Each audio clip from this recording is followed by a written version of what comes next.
guarda relación con la materia que ya en muchas oportunidades he tratado, ¿no? El tema de las infracciones de tránsito, el tema del tránsito, hemos visto temas anteriormente en esta casa también con respecto a los procedimientos, ¿no? Que eso lo vamos a ver en la siguiente clase, los procedimientos en la conducción en estado de ebriedad. Hoy día me han convocado para tratar el tema de la infracción de conducción en estado de ebriedad y es una ocasión, vamos a decirle coincidentemente, feliz coincidencia, ¿no? De poder tratar este tema justo que es de mucha vigencia y mucha actualidad, porque los que estamos en este medio, hace el mes pasado, en el mes de junio, eh, tuvimos conocimiento de una casación que fue con respecto a este tema bueno, un caso, uno de los tantos casos de conducción en estado de ebriedad, ¿no? Entonces, esta casación viene a marcar un precedente muy interesante. Es cierto que en la conducción en estado de ebriedad, así como en otras infracciones, hay una variedad de casos. Y aquí voy a ir más o menos redondeando el tema. Todos, escúchenme, todos aquellos que estamos en este campo y que brindamos algún tipo de asesoramiento, en algún momento también lo he hecho con respecto a los temas de conducción en estado de ebriedad, debemos entender inicialmente en qué consiste los servicios que hace el asesor, el consultor, porque se piensa que lo que hace el consultor o el asesor es presentar un documento. O sea, las personas vienen y dicen, doctor, tengo una infracción M1, quiero que presente un descargo, o si es una resolución, quiero que presente una apelación. Y ese es el deseo, ¿no? Entonces, muchas personas piensan que el servicio que da el asesor o el consultor en este caso es presentar un documento, pero no toman en cuenta que la labor, se puede decir, la prestación que realiza el asesor es analizar el caso.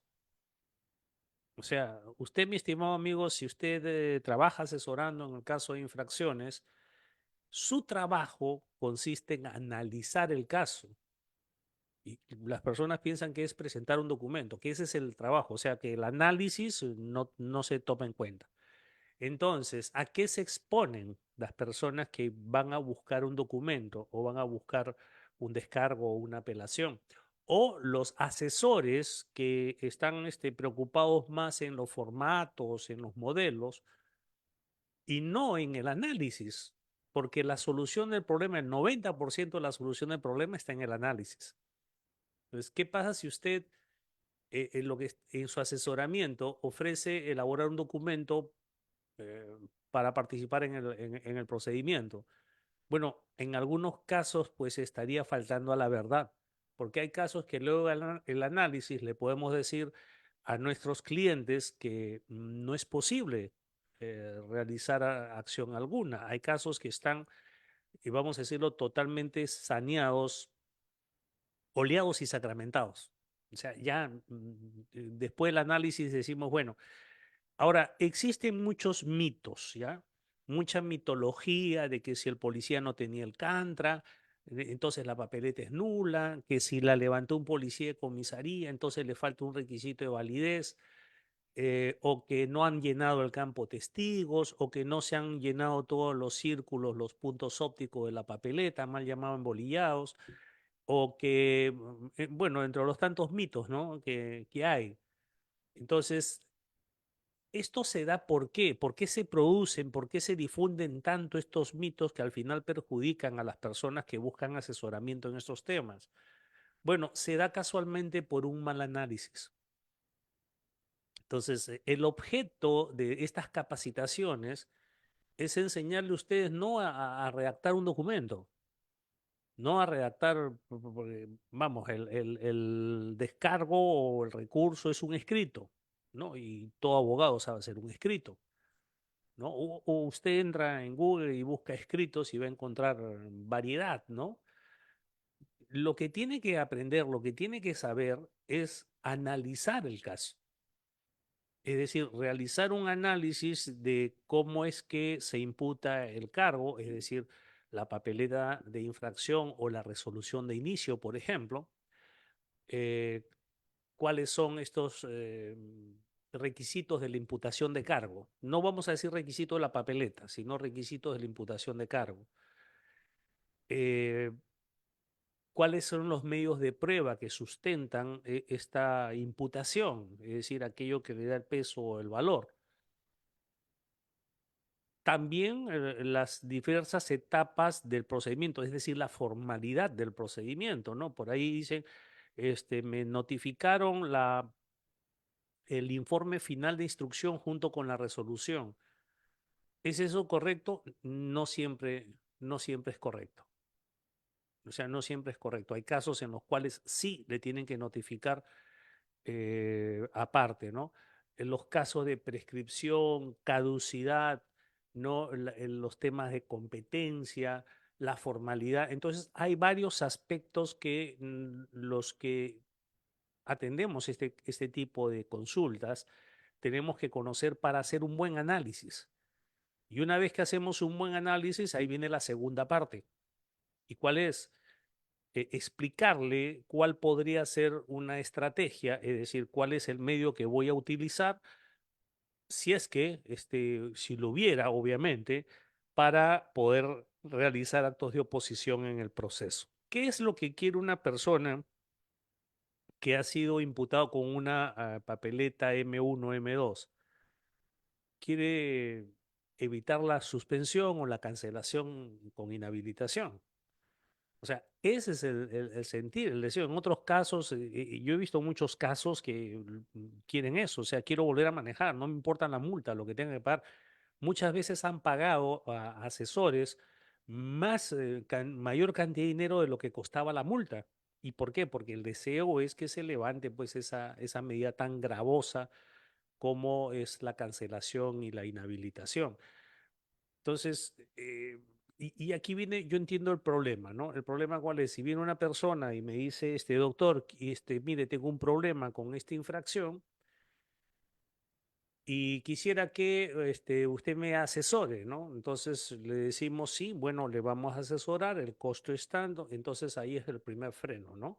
Porque hay también de los abogados que dicen o los asesores que dicen, no, yo no cobro consulta. ¿Y por qué no cobro consulta? Porque, bueno, te estaría de alguna forma engañando. Yo te cobro por trabajo. Miren lo que dicen, ¿no? Yo te cobro por hacer un trabajo. Y piensan que el hacer el trabajo es hacer el escrito y presentarlo. Pero a veces, en primer lugar, a veces no hay forma ya de salvarlo del proceso. O sea, decir, es presentar muchas veces por presentar. Entonces, con los clientes hay que tener honestidad, hay que decirle la verdad. Y para esto es que sirve esta primera fase que es el análisis. Entonces, mis estimados doctores, cuando traigan cualquier caso ante ustedes y ustedes asesoran, pues su trabajo, es decir, la prestación es el análisis. El posteriormente participar en el procedimiento, presentar algún tipo de documento, eso es una segunda parte complementaria que se puede dar como no. Entonces, usted lo que tiene que aprender es hacer un buen análisis. Y si usted hace un buen análisis del caso, usted ya tiene el 90% del problema solucionado y ya puede plantear la estrategia, ¿no? Para poder de alguna forma, pues, evitar, ¿no? Estas sanciones tan gravosas. Ahora bien, no se trata, porque también se pensaría, bueno, doctor, quiere decir de que estamos favoreciendo a los conductores que han manejado ebrios y estos son personas que pueden haber matado a alguien o creado un peligro, un riesgo, entonces, ¿cómo van a estar levantándole? Entonces, a ver, en principio no se trata de eso. De lo que se trata es lo siguiente. Actualmente, nuestro ordenamiento con respecto a las infracciones de conducción en estado de ebriedad, sabemos que tenemos dos muy importantes, ¿no? La infracción conducir con presencia de alcohol en la sangre o bajo efecto de drogas y que haya participado en un accidente, y el otro es simplemente conducir con presencia de algo en la sangre o drogas o negarse al examen, ¿no? Me faltó ese supuesto. Entonces, hay esas dos infracciones. Pues resulta que una de ellas, que es la infracción que está asignada con el código M1, es una infracción que verdaderamente ya la simple tipificación que tiene y la sanción que se impone es totalmente gravosa, es desproporcionada, o sea, vulnera el principio de proporcionalidad y, impone eh, con una sola infracción el, le impone una sanción de inhabilitación cancelación e inhabilitación de por vida. Entonces hay personas, por ejemplo, muchas personas, y yo conozco, por ejemplo, hay un colectivo de ciudadanos que se llama el colectivo Oportunidad, usted lo puede encontrar en Facebook, ese colectivo, son personas que han pasado ya por muchas etapas, han sido, sí, engañados por algunos asesores, ya han pasado por eso y están buscando la manera o la forma política o mediante un cambio normativo para poder volver a manejar. Y son personas que, primero, no han lesionado a nadie. Hay casos, ¿no? Un caso del señor que estaba saliendo del estacionamiento y al momento que sale viene un ciclista y choca con su auto. Y son daños materiales, ¿no? Que incluso los pudo solucionar, pero lo intervino la policía y cancelación, inhabilitación porque había ingerido bebidas alcohólicas. El otro señor que lo chocaron, ¿no? O sea, lo chocaron a él o el otro que se subió a un sardinel, ¿no? Entonces hay historia de personas que no han causado daño a nadie, que tenían una graduación pues que recién pasaba del máximo, del alcohol permitido, han cumplido con la parte penal, se han acogido al principio de oportunidad, no han vuelto a manejar, o sea, han cumplido con todo, han pagado la multa incluso, y ahora lo que quieren es volver a manejar. Dicen, bueno, ya han pasado en algunos casos, hay personas que forman ese colectivo que han pasado 5 años, 6 años, y dice, y no manejo y necesito manejar, entonces quiero ver la forma. O sea, ya el que manejó simplemente en estado de ebriedad fueron 3 años. Incluso hay personas que han ocasionado la muerte o lesiones conduciendo en estado de ebriedad y las penas que le han puesto de inhabilitación en el proceso penal son de 3 años, 4 años, ¿no? Y ya están habilitados nuevamente. Entonces, ahí tenemos algo que vulnera el principio de proporcionalidad. Entonces, esta infracción ha tenido una evolución. Yo voy a empezar esta conferencia el día de hoy porque queremos aprovechar bien el tiempo en dos partes. La primera parte voy a mostrarles de alguna forma cómo ha sido la evolución de esta infracción M1 y por qué afirmamos de que vulnera el principio de proporcionalidad, cuáles son los problemas que tiene esta infracción, ¿no?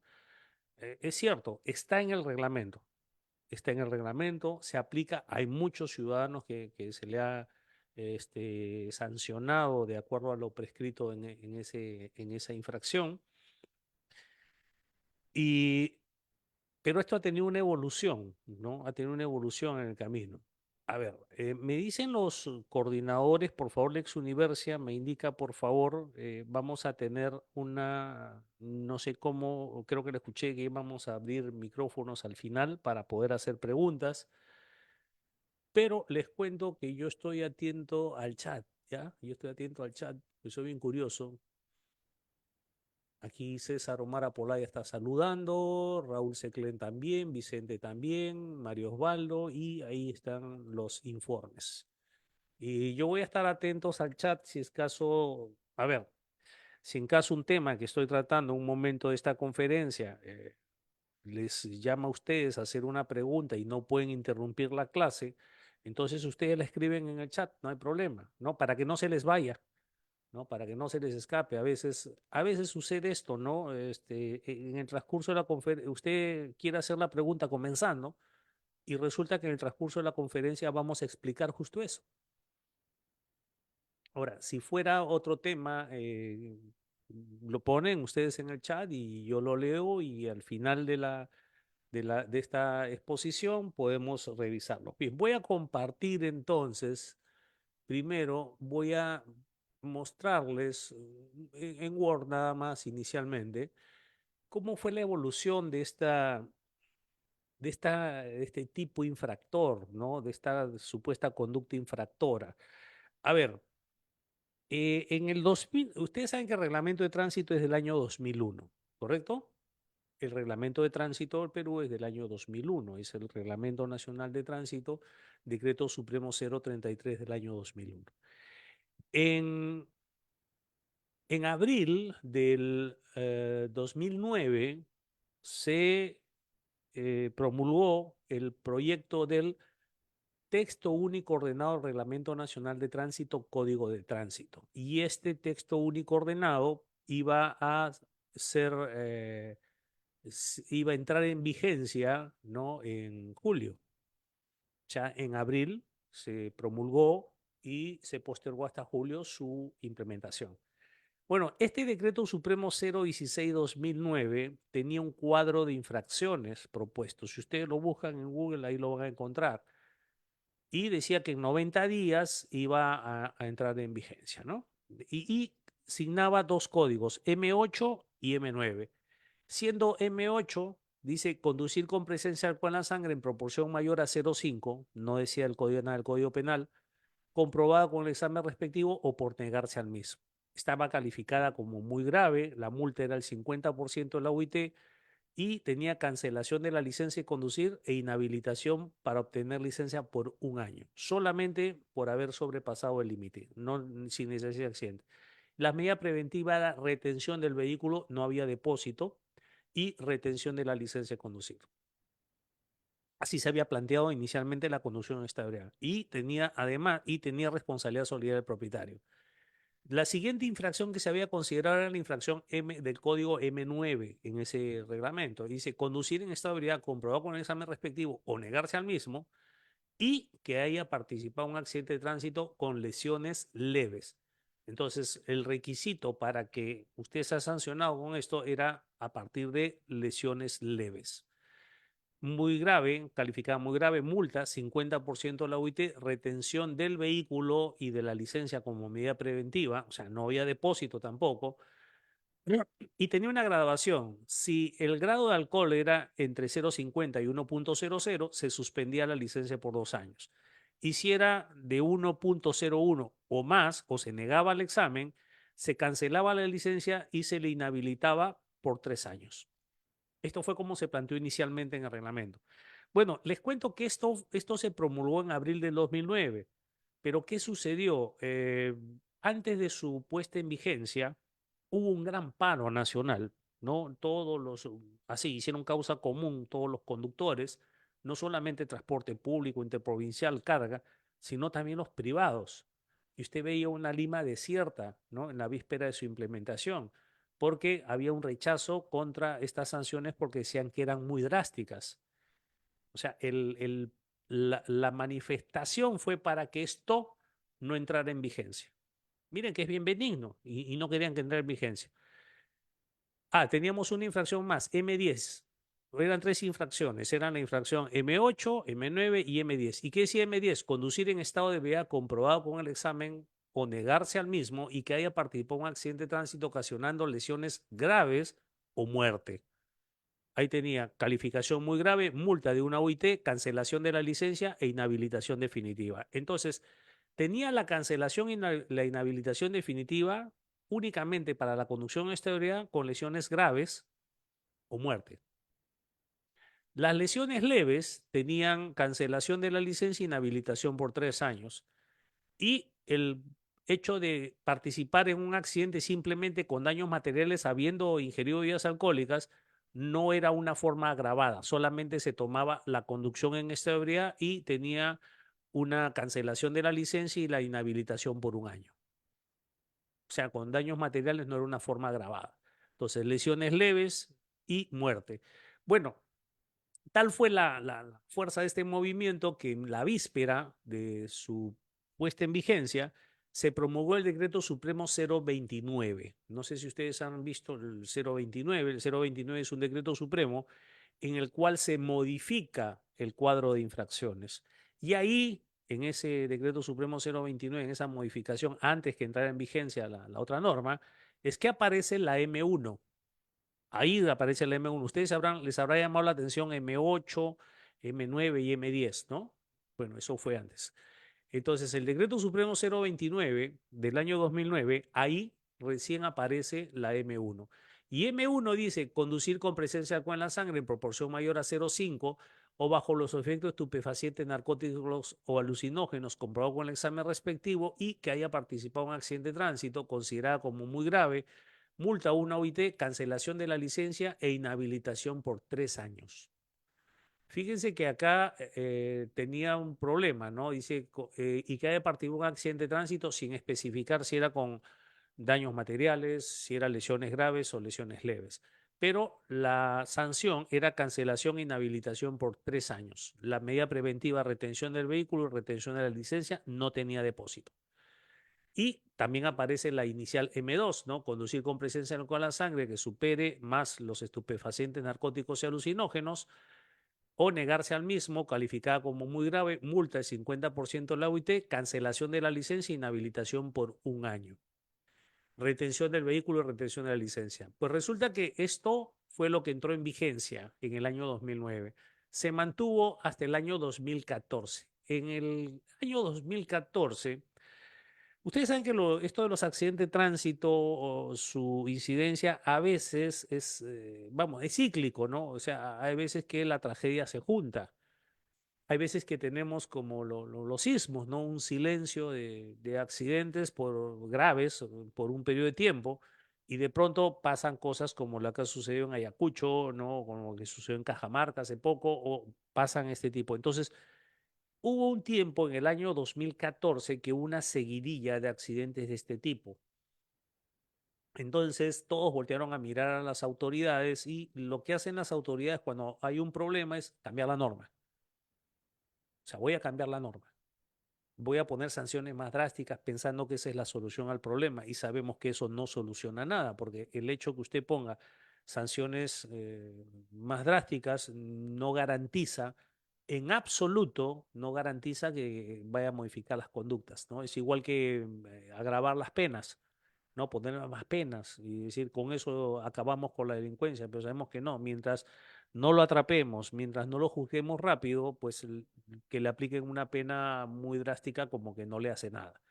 Bueno, en el año 2014, mediante Decreto Supremo 003 y como fundamento decía que, por consiguiente, a fin de evitar el incremento de accidentes en la vía pública del país y velar por la seguridad de la comunidad en su conjunto, resulta necesario realizar modificaciones e incorporaciones al reglamento para lograr un correcto cumplimiento de las normas que regulan el tránsito y que la acción pública en la detección de infracciones sea eficiente, eficaz y universal.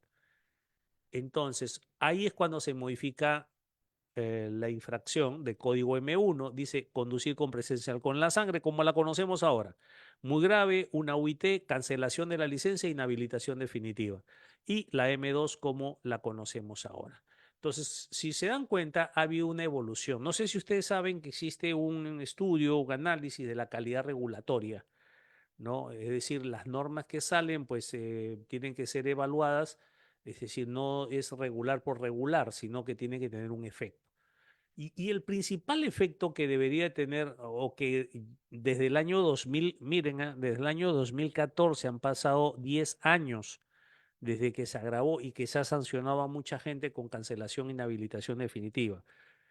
Pero aquí en el análisis de la calidad regulatoria no se ha analizado algo que me parece muy importante. Punto número uno. ¿Cuántos conductores que han sido sancionados con la suspensión por 3 años, o sea, es decir, con el código M2, han vuelto a reincidir? O sea, si lo que queremos es modificar las conductas, hay una pregunta que tenemos que hacernos para medir la calidad regulatoria de estas normas. La primera es, oye, ¿cuántos que fueron sancionados con la M2, o sea, de acuerdo al código, perdón, M2, han vuelto a reincidir? porque decimos, si lo que queremos modificar conducta y con la M2, solamente con la M2 lo logramos, entonces la M1 está de más, está de más. O sea, el fin público que se persigue no es inhabilitar, ¿no?, a los ciudadanos. El fin público que se persigue es evitar que los conductores manejen ese estado.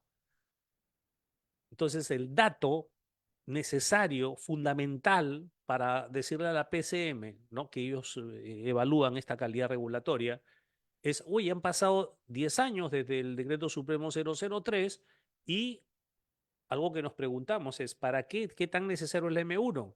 O sea, ¿por qué hemos cortado la M1? Y fíjese que la M1 tiene también sus problemas con el ámbito penal, ¿no? O sea, es decir, si son accidentes de tránsito con lesiones graves o muertes, sabemos de que aquí es un bien jurídico la vida del cuerpo y la salud, y esto lo van a ver en la vía penal, y en la vía penal vamos a ver también que existen la posibilidad de inhabilitar al conductor para que maneje, ¿no? Entonces, ¿qué tan efectivo ha sido tener esta infracción? Más bien, hay personas, como les dije hace un rato, que participan en accidentes de tránsito con daños materiales nada más y que han sido inhabilitados de por vida. Entonces, esto es un problema que tenemos actualmente. Entonces, ya se han hecho también, vamos, sendas reuniones con el MTC para explicarle, pero es como hablar con la pared, ¿no? No hay una razonabilidad ahí, no hay una razonabilidad de decir, bueno, eh, lo menos gravoso, porque el fin público que se persigue no es castigar, el fin público que se persigue es que cumplan. Ese es el fin público. Pues si con la M2 encuentro un conductor manejando con presencia de buena sangre, se levanta una infracción del código M2 y se le sanciona de acuerdo a ella, y esa persona después de los 3 años, ¿no?, vuelve a ser habilitado y no va a volver a ser recurrente en la comisión de esta infracción, hemos logrado el objetivo, que es lo que queríamos. Entonces, esto, aparte que, bueno, vulnera varios principios también de la ley de procedimiento administrativo. Por ejemplo, ¿no? Ustedes sabían que la inhabilitación definitiva no forma parte de las sanciones que están contempladas en la ley 27181. No está, pero por medio del reglamento la han incorporado. Bueno, además de esto, la conducta infractora, si nosotros vemos aquí M1, la conducta infractora dice conducir con presencia con la sangre en proporción mayor, dice, y que haya participado simplemente cuando hay principios dentro de la potestad sancionadora, ¿no?, en que la sanción debe recaer en quien realiza la conducta infractora. O sea, tengo que realizar una conducta infractora y participar en un accidente no es una conducta infractora. Ocasionar, causar un accidente sí es una conducta infractora, pero participar no. Principio de tipicidad. Dice que por medio de la tipificación no se le puede imponer a los administrados nuevos deberes. En ninguna parte del reglamento usted va a encontrar de que está prohibido o que se le prohíbe a la persona ocasionar accidentes con lesiones. Eso no está en ninguna parte. Entonces, ahí tenemos nosotros un problema. Bien, vamos, aquí nos siguen saludando y ya hay personas, por ejemplo, Alex, ¿cómo en sede administrativa es más estricta que en sede judicial por infracción M1? Sí, es un comentario válido, Alex. Raúl dice, doctor, por una consulta respecto a la imposición de la papeleta M1, M2, ¿los debe imponer el efectivo policial interviniendo o el efectivo de la ciudad de la comisaría? Gracias, gracias Raúl por la pregunta. A ver, en eso también hay una eh, sentencia del Tribunal Constitucional. No es que le haya prohibido a los policías que levanten papeletas, sino que la norma es clara. O sea, si usted revisa el procedimiento de levantamiento de una papeleta, tanto en el reglamento de tránsito como en el decreto supremo 028, en ninguna parte dice que lo tiene que llevar a la comisaría. Entonces, Raúl me hace una pregunta válida. ¿Por qué? Porque Raúl puede leer las normas y deducir algo, ¿no? Con la simple lectura, sin hacer interpretación, simple con la lectura. Las papeletas se levantan en el lugar y las levanta el efectivo de la Policía Nacional de Perú asignado al control de tránsito o control de carreteras. Eso está en todas las normas. O sea, todas las normas que ha dado la autoridad, pues, de tránsito y transporte. Está en todas las normas. Entonces, pero la realidad, Raúl ve y todos los ciudadanos vemos que ese procedimiento no se cumple, porque no sabemos por qué, cuál será el motivo, pero la municipalidad le entrega papeletas a las comisarías. O sea, la norma le dice, oye, esto lo levanta el policía de tránsito, el policía de carreteras, y nadie sabe por qué la municipalidad le entrega papeletas a los, perdón, a las comisarías. Entonces, las comisarías están levantando papeletas y ahí sí es curioso que no sabemos el por qué. O sea, porque no es un procedimiento válido. Entonces, la pregunta que me hace, yo la entiendo, ¿no? Dice, respecto a la imposición de la papeleta, ¿lo debe poner el efectivo policial interviniente o el de la ciudad de la comisaría? Bueno, en realidad, te voy a decir en estricto, ninguno de los dos. Ninguno de los dos. ¿Por qué? Porque con eso se está iniciando un procedimiento administrativo sancionador y eso corresponde a la autoridad competente porque para ese caso no hay levantamiento de una papeleta. Ahora viene la pregunta, dice, doctor, ¿y dónde dice que no hay? Pues en las normas, ahí está el procedimiento para el levantamiento de papeleta. Usted revisa el reglamento de tránsito, dice el procedimiento de la acción de control en la vía pública, dice ordenar que se detenga, acercarse a la ventanilla, explicar, levantar la papeleta. Si usted lee el 028, dice ordenar que se detenga, acercarse a la ventanilla, solicitar los documentos, levantar. Y ahí están los procedimientos y en ninguna parte dice que se lleva a ningún lado, o que se pone en otro lado, o que necesita un cantra, o que tiene que poner el campo testigo del policía interviniente. En ninguna parte, eso es un invento. Entonces, eh, ese invento no tiene sustento. Pero sí, Raúl, en la realidad usted lo ve. Ahí es donde tiene, y cuando choca con esa realidad dice, oiga, pero si me están sancionando o me pretenden sancionar a mí, por haber incumplido la norma, pues lo tienen que hacer dentro del marco legal, porque sería un contrasentido de que me sancionen por hacer algo contrario a las normas, haciendo algo contrario a las normas. Doctor, buenas noches. ¿En qué momento se levanta la medida de retención de un vehículo? ¿Qué debe hacer el administrado? Bueno, en el caso del que nos convoca de la conducción esta ebriedad, no hay retención del vehículo, hay internamiento, ¿no? Y en el caso de la retención para las infracciones que corresponde es con la subsanación de aquella conducta infractora. Subsanada, ya se puede levantar la medida. Yuri nos dice todas buenas noches, ¿cuánto tiempo tiene el efectivo policial para imponer la M1? Ninguno, porque, a ver, empecemos que el término imponer es un término que sí, se encuentra en algunas partes del reglamento, pero no es una imposición porque no es un castigo, no se impone nada, se levanta una papeleta. La papeleta es como un acta, ¿no? Algo así, ¿no? El acta se levanta. Usted no le va a imponer un acta a nadie, ¿no? Los que son policías acá dicen, oye, te voy a poner un acta. No se pone un acta. Un acta es es el documento en el cual se da fe de un hecho, ¿no? Se materializa el hecho que es etéreo, ¿no? Que el policía percibe o en el que participa y le da una formalidad escrita. A nadie se le pone un acta. Entonces, la papeleta es un término mal usado, pero no se impone. Y dice, ¿cuánto tiempo tiene? Ninguno, porque no levanta papeleta por eso. Doctor, disculpe que sabemos que el plazo de 9 meses para la administración iniciado los procedimientos administrativos sancionables. El plazo inicia con una notificación de cargos, imputación de cargo y termina con el informe de sanción, con la resolución de sanción. Gracias, Dani, por la pregunta. Efectivamente, el plazo del procedimiento administrativo sancional es de 9 meses, que se inicia con la notificación de la imputación de cargos y concluye con la notificación de la resolución final o resolución de sanción, que es la que más se estila, ¿no? Alex, ¿se puede mandar control difuso porque inhabilitación definitiva es aplicada conforme al reglamento que está por debajo de la ley 27181? No, no. A ver, Alex, son caminos que ya hemos recorrido, ¿ya? Yo llevo algo más de algunos años en esto, ¿no? Que son bastantes y ya he recorrido varios caminos para ver y la verdad que no lo toman en cuenta.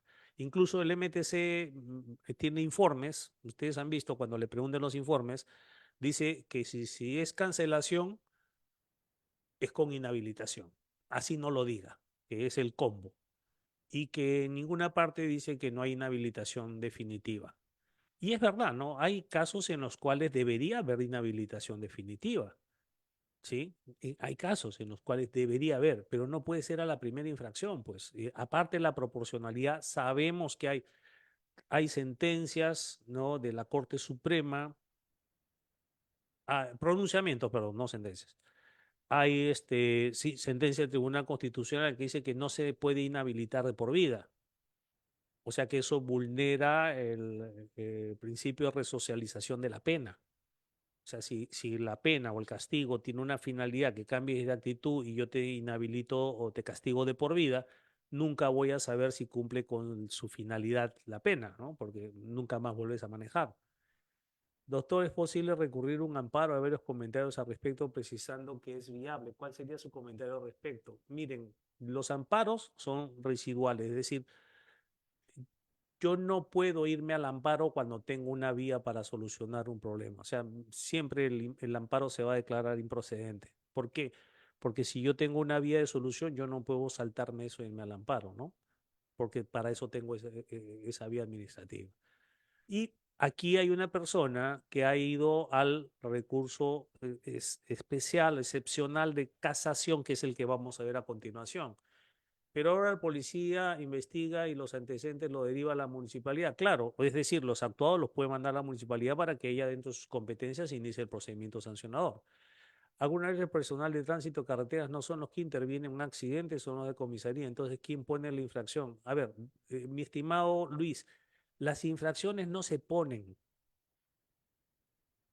¿Cómo yo le pongo a alguien una infracción? Es decir, los delitos se ponen, la infracción es el equivalente al tipo del delito. Lo mismo. Aquel que mata a otro, ya. Eso yo no se lo pongo a nadie, ¿no? Las infracciones no se ponen. Las papeletas tampoco se ponen o se imponen. Es que, miren, tenemos que rediseñar, redescubrir el lenguaje para poder hablar con propiedad y entenderlo bien. Y no le digo, mi estimado Luis, que usted hable mal, sino que a veces cuando utilizamos esos términos, por ejemplo, decir, no, que el MTC es el máximo intérprete de las normas, suena bonito, rimbombante, te da pues mucho peso si lo dices, te hace ver docto, culto, pero no es cierto. Eso no lo dice en ninguna parte. Entonces, debemos usar los términos apropiados casualmente para no crear esta distorsión, ¿no? Marco Antonio Rubín dice, doctor, en un acta policial, el policía interviniente manifiesta que el conductor está en estado de ebriedad. Eso no lo puede afirmar un policía en un acta. El acta es objetiva, es sobre hechos reales. Puede decir de que presenta signos, ¿no? Que puedan hacer suponer, presumir que se encuentra bajo efecto de bebidas alcohólicas, pero no puede decir que se encuentra en estado de ebriedad. En caso del conductor en estado de ebriedad esté inconsciente al ocasionar un accidente con lesiones graves y daños materiales, ya, está inconsciente, no entiendo la pregunta. Preguntará usted, me imagino, Jonathan, si se le levanta una papeleta estando inconsciente. No, es que no hay papeleta. Es la parte que debe entender. Para los casos de ebriedad no se usa papeleta. Doctor Marco, ¿cuál es la estrategia legal que debe hacer el administrador en su defensa en el caso M2, M1? Gracias, Dani, por la pregunta. ¿Qué se puede hacer entonces contra una M1, una M2? A ver, la pregunta es pertinente y es justamente lo que está hablando al inicio, parece que no han estado al inicio. A ver, cuando yo soy un asesor, dice, oiga, ¿qué puedo hacer con una M2 o un M1? Eso no es, vamos a decirle, una pregunta que tuviera una respuesta única, sino en cualquier caso, doctores, o sea, no es M1, no es M2. Doctor, ¿cómo debemos ejercer una defensa cuando se ha vulnerado determinado principio? Esa es la pregunta. Porque puede ser para M1, puede ser para pasarte la luz roja, puede ser para, no sé, no tener revisión técnica o estacionarte en zona rígida. O sea, la pregunta no es qué hacemos con la M1 y M2. No, doctor, ¿cuál es la estrategia o qué es lo que debemos de hacer cuando se ha vulnerado el principio de razonabilidad, de tipicidad, de debido procedimiento, ¿no? De presunción de licitud, de no missing idem? Esa es la pregunta. No es contra una M1 como contra una M2. El comentario refirió a la caducidad de la LEPAC, de la Ley de Procedimiento Administrativo, quería consultarle, ¿se suspende dicho plazo con las actuaciones que se van dando dentro del PAC o debemos entender los 9 meses e incluir nuestros recursos tales que los descargos, reconsideración y apelación? Muchas gracias. A ver, sí hay suspensiones de los plazos, Dani Díaz. Le recomiendo la lectura de la ley, que usted revise cómo se hace el cómputo de plazos, ¿ya? Vamos a ver si con Lex Universi hacemos una clase sobre procedimiento administrativo sancionador y sobre las figuras de prescripción y caducidad para ver cómo es que en forma práctica y con ejemplos, cómo se hace un cómputo de plazos, tanto de prescripción de la acción, prescripción de la exigibilidad de la multa, caducidad del procedimiento, y para eso tienen que ser con casos prácticos para ver en qué momento se suspende y cuándo se reanuda, porque tiene periodo de suspensión y luego se reanuda. No, bueno, no es el tema tanto de hoy. Voy a pasar entonces ahora a pasar a la segunda parte, que es casualmente este tema que a muchos le llamó la atención, es esta casación, ¿no? Hay una casación, aquí estamos compartiendo las imágenes. Oiga, yo veo que en la sala ya hay 100 personas. Por ahí están esperando que uno se salga, para que uno se distraiga para que entre otro que está en la sala de espera. A ver, vamos a ver esta casación. Voy a explicarlo por qué, porque yo sé que salió en el peruano y, a ver, si voy a hacer algo más, se las voy a compartir ya para que tengan la casación. Voy a dejar de compartir un ratito y aquí hay forma de compartir en el chat.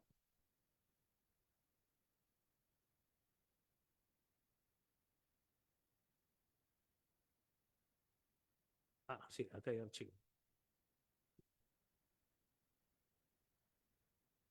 A ver, estoy en estos momentos compartiendo.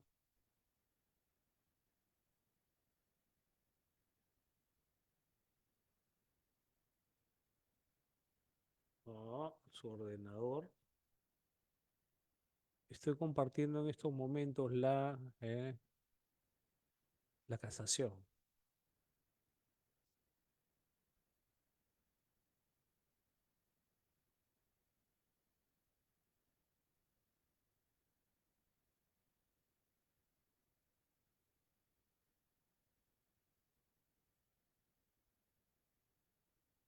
Aquí está.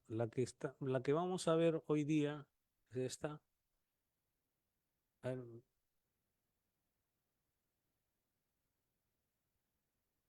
a ver, ¿me confirman por favor si es que ha llegado en el chat la casación? Ahí por el chat nomás me confirman, ¿ya? Bien, correcto. Entonces la descargan de ahí para que la lean, para que la tengan, y les voy a pasar una segunda casación, ¿ya? Confirmo, dice Jesús Palacios. Confirmado, DX12. A ver, voy a pasar otra casación más.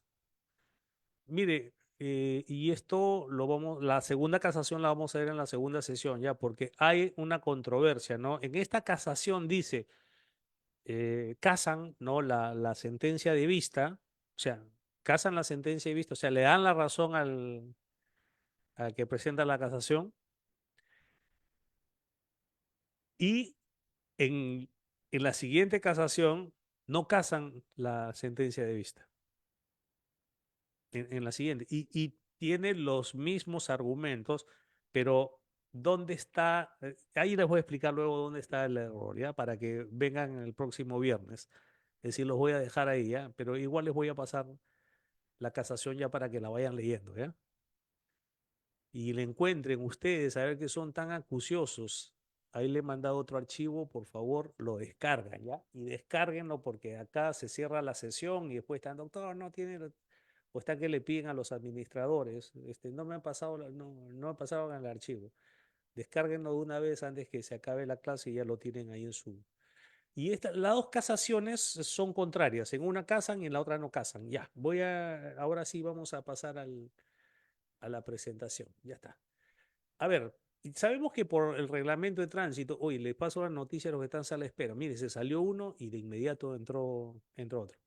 Reglamento Nacional de Tránsito, artículo 88, prohibición del consumo de bebidas alcohólicas. Está prohibido conducir bajo la influencia de bebidas alcohólicas, drogas, estimulantes o disolventes o cualquier otro elemento que reduzca la capacidad de reacción y buen manejo del conductor.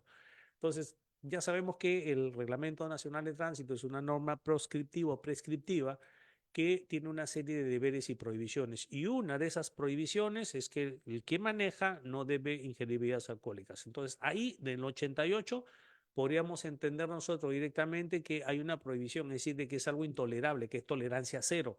Es decir, está prohibido tomar y manejar. Pero cuando avanzamos un poco en el reglamento, ¿no? Bueno, también que estamos obligados a someternos a las pruebas de intoxicación y estamos obligados a que cuando tenemos un accidente también, ¿no? Entonces van a haber dos situaciones en las cuales nos van a exigir que nosotros pasemos el dosaje etílico. Uno es, tenemos la obligación, dice, cuando solicite el efectivo, y miren lo que dice, el efectivo de la Policía Nacional de Perú asignado al control del tránsito para determinar su estado de intoxicación por alcohol, drogas, ¿no? Someterse a las pruebas que solicite. ¿Y cuáles son las pruebas? Test de Romberg, todo ello, ¿no? A ver, por ahí se ha hecho muy extendido esto y dicen ahora que cualquier policía pide el test, que se haga el test de Romberg, test de Hogan, que lo puede hacer. Pero el hecho que la persona se niegue a someterse al test de Hogan o al test de Romberg, no, empezamos, no es un delito, ¿ya? O sea, si la persona dice no voy a hacer las pruebas de equilibrio, correcto, no hay problema. Empezamos, no es un delito. O sea, no es el delito de resistencia a la autoridad, porque el delito de resistencia a la autoridad expresamente, dice así, ¿no? Es cuando la persona se niega a ser sometido a un análisis de sangre u otros fluidos. Y el test de Hogan y Romer no tiene que ver con análisis de fluidos. Entonces, el tema de la resistencia y desobediencia de la autoridad no tiene que ver con el test de Hogan y Romer. O sea, si un policía solicita a una persona, señor, párese usted, haga la prueba de esta manera, y la persona le dice, Nel, no lo hago. Ok. Dicen, no, ya desde ahí ya lo puede detener porque ya está cometiendo el delito. Falso, no hay delito ahí. Pero el artículo 94 del reglamento dice que cuando que el conductor está obligado y que su negativa establece presunción legal en su contra. Sí, pero la presunción legal en el orden administrativo, no penal. Recuerden que por infracción no hay detención.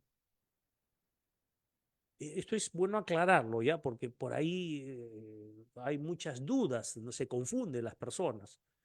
Entonces, no hay forma de que si usted o usted es policía, acá hay muchos policías que están en la sala, ¿no? Le solicita que se realice ese examen y no lo hace y dice ya, detenido, porque dice el artículo 94. El artículo 94 es claro, y lo voy a leer ya. Dice, el conductor está obligado, o sea, le da un deber. Recuerden que el reglamento de tránsito es proscriptivo, ¿no? Deberes y prohibiciones. Entonces acá le da un deber. El conductor está obligado, deber, a someterse a las pruebas que le solicite. ¿Quién? ¿Quién dice ahí? El efectivo, la Policía Nacional del Perú, asignado al control del tránsito. Ahora, ¿los demás policías pueden solicitar esa prueba? Sí, pueden hacerlo. Pero si el ciudadano no se somete, no implica que haya presunción legal en su contra. Dice, para determinar su estado de intoxicación por alcohol, drogas, estupefacientes u otros tóxicos o su idoneidad en ese momento para conducir. Su negativa establece presunción legal en su contra, no presunción legal, no presunción penal. No hay delito, es administrativo y en lo administrativo no hay detención, no hay privación de la libertad ni restricción de la libertad de ninguna clase. Ahora, ¿en qué otro momento estamos obligados a estas pruebas en el orden administrativo? Dice el conductor implicado en un accidente de tránsito debe denunciar inmediatamente, ¿no?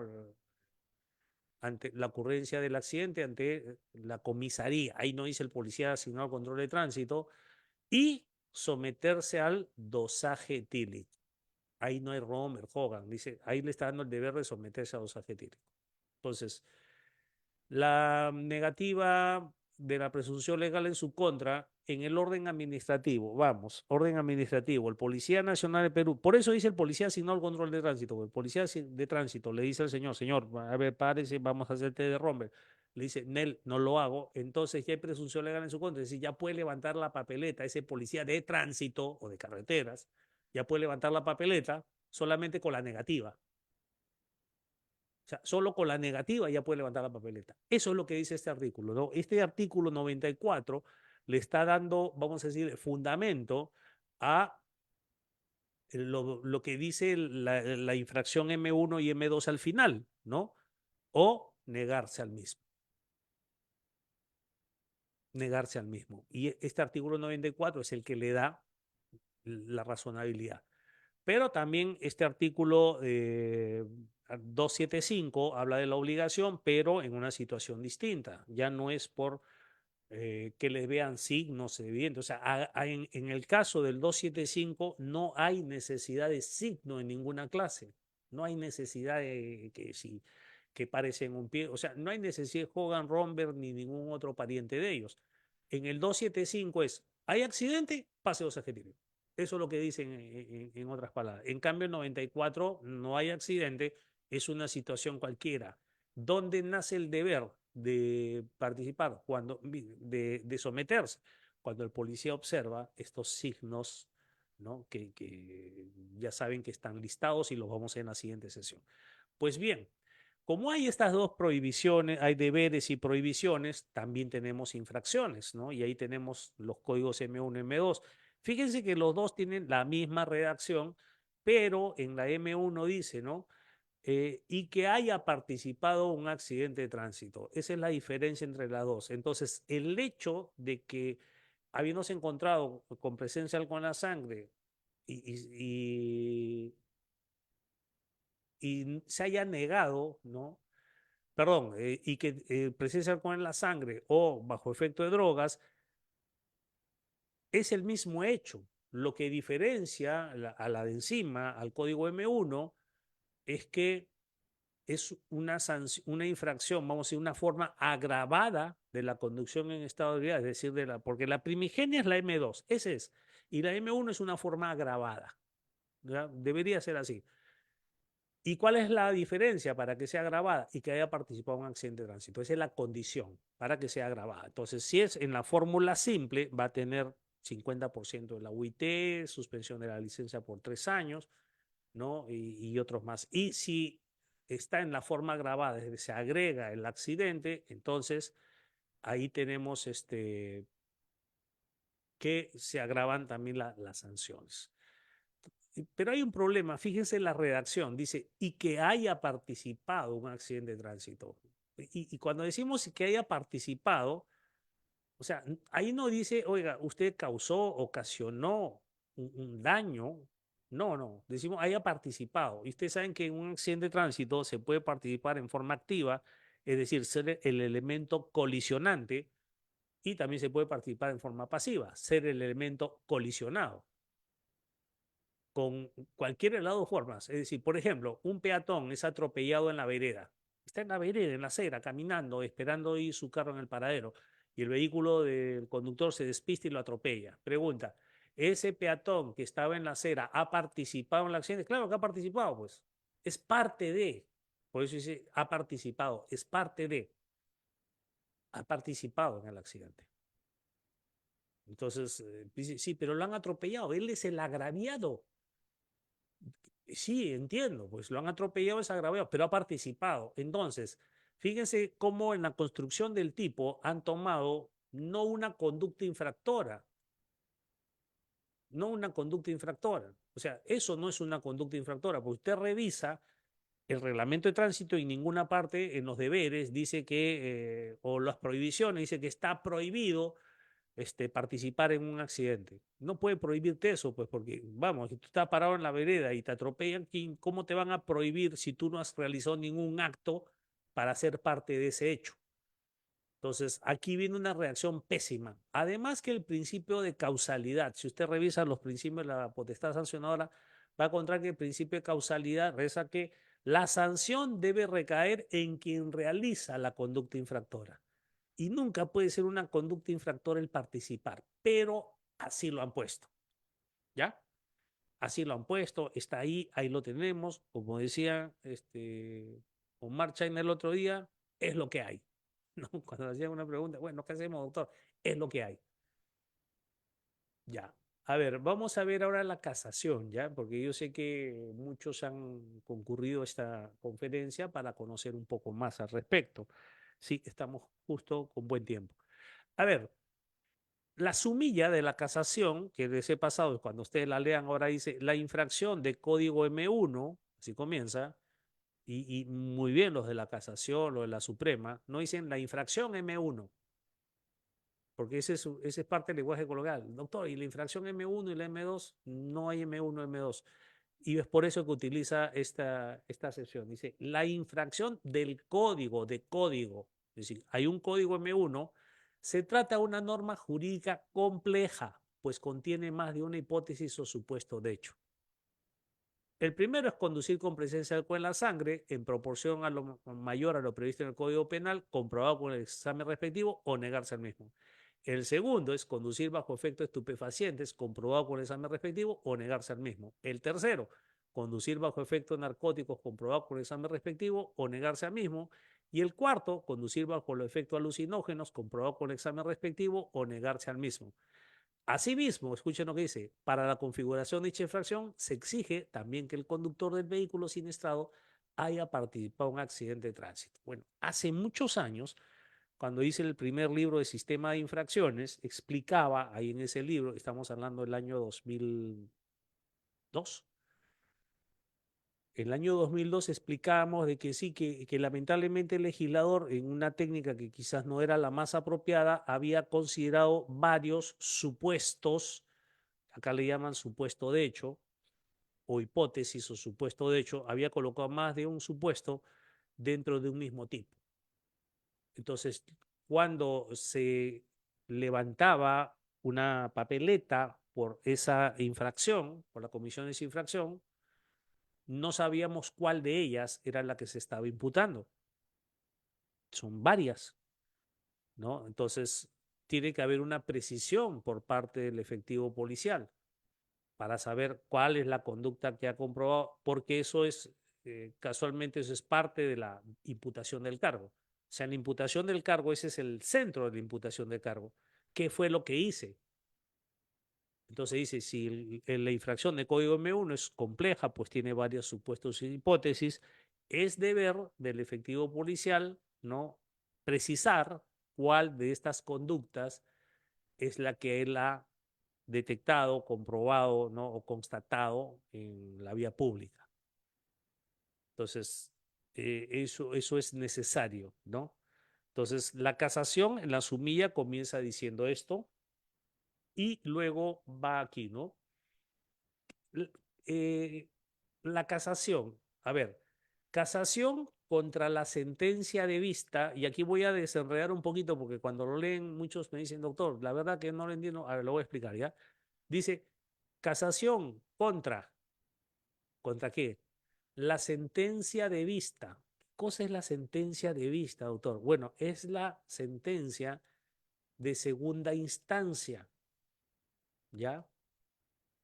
Es decir, todos tenemos derecho a la doble instancia. Entonces, lo que entendemos que ha habido una primera instancia en la cual se ha ventilado su caso, ha habido una apelación, ha pasado una segunda instancia, una sala en una audiencia especial que se llama vista de la causa, ¿no?, ha analizado el hecho y es por eso que se llama sentencia de vista. Es la segunda instancia. Entonces, quiere decir que aquí ha habido una primera instancia en la cual hubo un fallo, luego alguien apeló, pasaron a la segunda instancia y en esa segunda instancia es a lo que le llaman la sentencia de vista. Bueno, la casación es contra la sentencia de vista, entonces ya sabemos contra qué es, contenida en la resolución 7 de fecha tal que revocó la sentencia en primera instancia. Entonces vamos desenredando el asunto.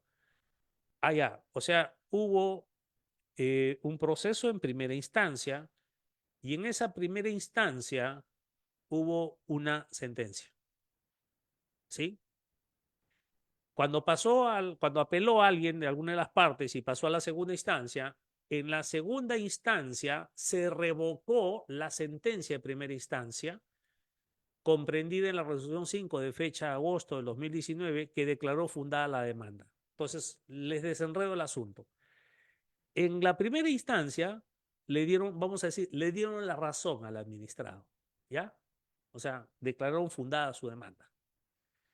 Alguien, obviamente no fue el administrado, tuvo que ser la administración, ¿no? La administración perdió y la administración cuando pierde, así hay el argumento más perfecto de la descripción más clara, tiene el funcionario que apelar, porque si no lo despiden, pues. O sea, no puede decir, ah, ya perdí, listo, ya déjalo ahí nomás. No, tiene que apelar. Entonces, ¿qué pasó? Este funcionario apeló y pasó a la segunda instancia. Y en la segunda instancia revocaron, ¿sí?, la sentencia de primera instancia y dice que declaró fundada la demanda de la primera instancia y reformándola hacia la segunda instancia la declaró infundada a la de primera. En los seguidos contra el SAT de la Municipalidad de Lima sobre acción contenciosa administrativa. A ver, aquí vamos a ver lo más gráfico, ¿ya? Los antecedentes lo vamos a presentar en dos líneas del tiempo. La primera es el procedimiento administrativo y la segunda ya es el proceso judicial. Entonces, vamos a separarlo los dos porque obviamente de uno llega al otro. Entonces, en el ámbito administrativo, la historia comienza el 13 de abril del 2018, cuando se levanta una papeleta de infracción de tránsito, ¿no?, de código M1 por conducir con presencia de alcohol en la sangre y participar en un accidente. El 16 de julio, y yo quiero que por favor vean las fechas, ¿ya? Fíjense las fechas. El 13 se levanta la papeleta, se desarrolla el procedimiento. Sabemos que el procedimiento administrativo sancionador, en este caso en particular, tomen nota de esto, doctores, ¿eh? Ustedes dirán, doctor, del 13 de abril al 16 de julio. Está bien, pues, porque el procedimiento administrativo sancionador dura 9 meses. Entonces lo han hecho dentro del plazo. Está bien, sí, pero tomen en cuenta algo. La medida preventiva en el código M1 es retención de la licencia. ¿Y qué dice el reglamento de tránsito? Que cuando se retiene la licencia de conducir, el procedimiento debe durar 30 días más 5 de descargos. Dice bajo responsabilidad. Entonces, ahí nada más, miren, en este caso, no es que, a ver, no es que, doctor, entonces se puede pedir la nulidad del archivamiento. No, eso no dice la norma. La norma dice, el procedimiento tiene una duración, o mejor dicho, la administración tiene que emitir la resolución en un plazo de 30 días, luego de transcurridos los 5 para descargos, con ellos o sin él, los 30 días después.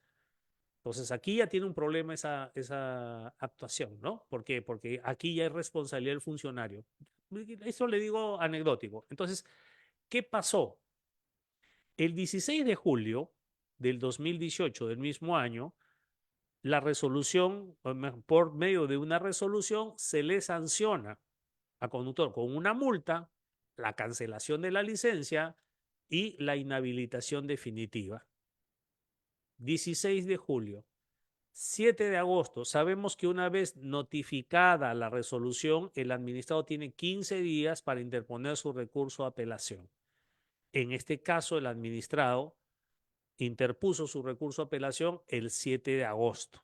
Te dirá, doctor, es más de 15. Sí, pero tienes que tomar en cuenta que ahí en julio, 16 de julio en adelante, hay feriados, sábado y domingo, feriados no laborables por las fiestas patrias.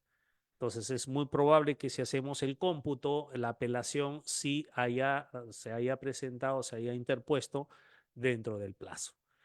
Y el 4 de septiembre, miren qué celeridad, ya 7 de agosto interpone su recurso y el 4 de septiembre, o sea, antes que se cumplan los 30 días, porque ahí sabemos que cuando yo interpongo mi recurso apelación, no descargo, el plazo para emitir pues el dictamen final es de 30 días. Entonces, fíjense, 7 de agosto se cumple el plazo. 4 de septiembre del 2018, por medio de resolución de la gerencia, ¿no?, central normativa del SAT, se declara infundada el recurso de apelación.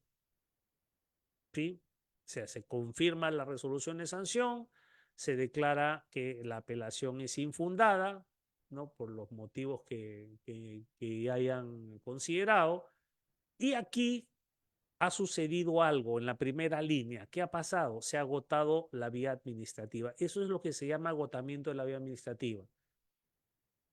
¿En qué consiste? Que el administrado ha realizado todos los actos y el más importante es el de la apelación, ese es el más importante, ¿no? Frente a la resolución y ha obtenido una opinión, ¿no? De que es infundada su recurso de apelación. ¿Qué hizo el administrado? Agotó la vía administrativa y ese es el requisito para que pase ahora a la siguiente etapa que está debajo, que es la vía judicial.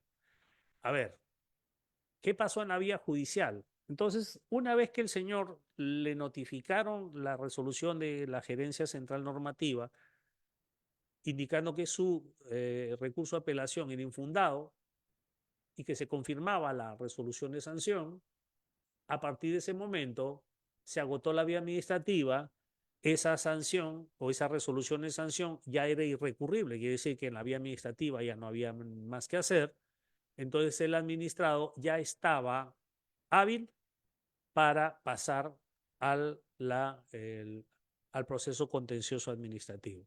Fíjense la fecha, 4 de septiembre de 2018 se declara infundada su demanda.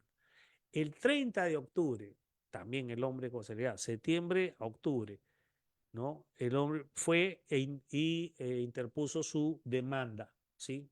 Su demanda, 30 de octubre, pidiendo la nulidad, aquí es muy importante, ¿qué estaba pidiendo? La nulidad de la resolución de sanción. Es decir, no conforme con esta resolución, que la declara infundada, él no está pidiendo esto de acá, él está pidiendo, oye, esta resolución de sanción, quiero que se declare la nulidad de esta resolución de sanción. 30 de octubre del 2018, atentos a la fecha, 26 de agosto del 2019, mediante sentencia del Juzgado de Paz de Tránsito y Seguridad Vial, ¿no? A quien correspondía, del 26 de agosto del 2019, declara fundada la demanda y dispone que a la administración, primero, que declare que se declara la nulidad de esta resolución. Segundo, de que se emite una nueva resolución y que la sanción que corresponda sea la del código M2. Eso es lo que dispone la sentencia de primera instancia. Pues, como ya les dije, el funcionario siempre tiene que apelar. El SAT apeló esta sentencia. Es decir, mientras el administrado estaba celebrando con su abogado de que ya lo habían logrado, pero todos los abogados sabemos, tranquilo, esa es primera instancia, todavía falta la segunda, porque la administración va a apelar. Porque si el abogado, el procurador no apela, lo despiden. Ya. Entonces, efectivamente, el SAT apela. Apeló y pasó a la segunda instancia. La primera sala de proceso contencioso administrativo, porque sabemos que en la segunda instancia es una sala, la primera es un juzgado, ¿no? Y la segunda es una sala. La sala, ¿no? Del proceso contencioso administrativo, y miren la fecha, el 24 de marzo del 2021, fíjense cuándo fue la sentencia, ha tenido su tiempo para apelar, ¿no? Y esto se resuelve el 24 de marzo del 2021, en el cual declaran fundada, ¿no? La apelación del SAT y revocan y reformulan la sentencia de primera instancia. Es decir, acá van a afectar esto y van a decir, oye, esa sentencia vamos a revocarla y la vamos a reformular. ¿Y cómo la van a reformular? Declarando infundada la demanda que presentó el señor. Es decir, este señor, el administrado, una vez que le han entrado la papeleta, presentó obviamente su descargo, se notificó la resolución, presentó su apelación, le dijeron que no, interpuso su demanda, le salió favorable la primera instancia, ¿no? Ya con eso se sentía confiado, apeló al SAT, pero la primera sala era de opinión contraria y revocó esta sentencia y reformulándola la declaró infundada. quiere decir, te quedas con tu M1. No se declara la nulidad de esto, se mantiene y te quedas nuevamente como el estado original. Este es el estado en el cual ahora el administrado opta por el recurso excepcional de casación. A ver, doctores, yo sé que se están probando otros caminos, se están planteando nuevas alternativas. Dice, oye, una revisión judicial, no una petición de gracia, no, pero una nulidad de oficio.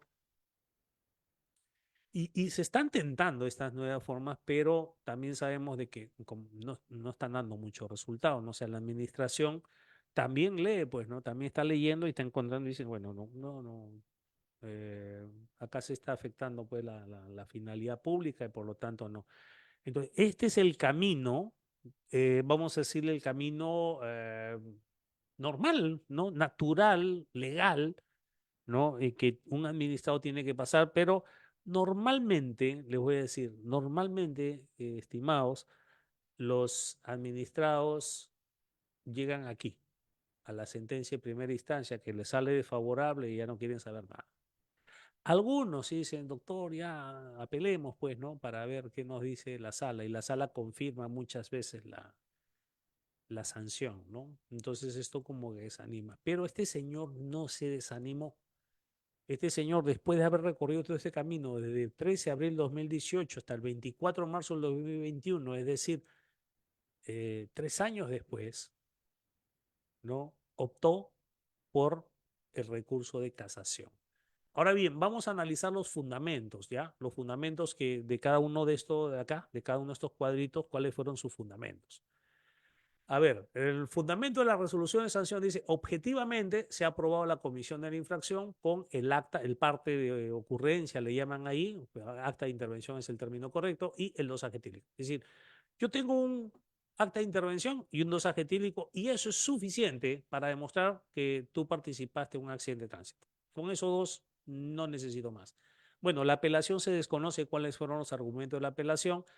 La resolución de gerencia de la central normativa, o sea, la que lo sanciona, dice así, ¿no?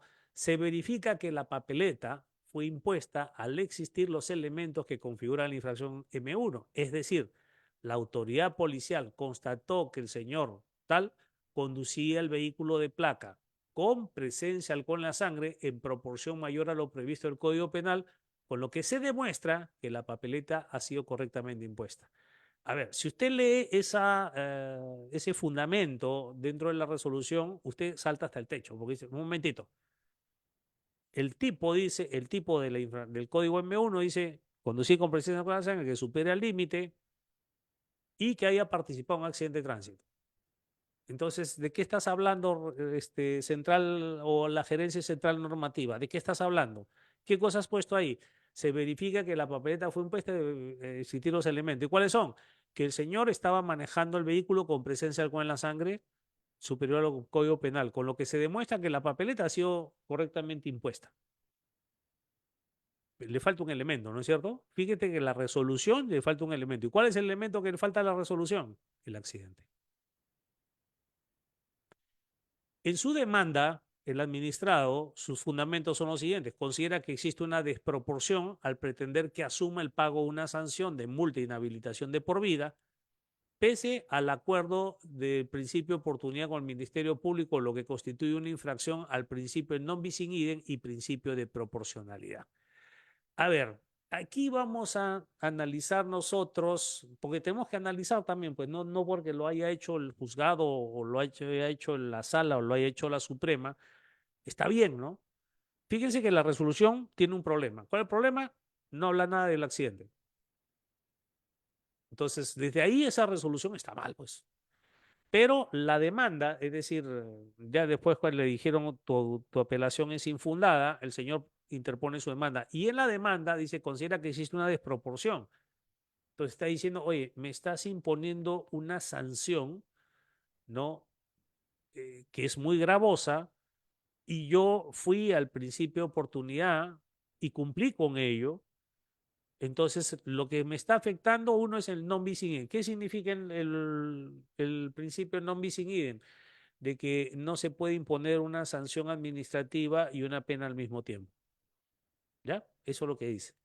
Entonces, fíjense su fundamento. Oiga, el principio non bis in idem quiere decir de que usted me está sancionando dos veces porque ya me fue al principio de oportunidad y ahora me están imponiendo una multa.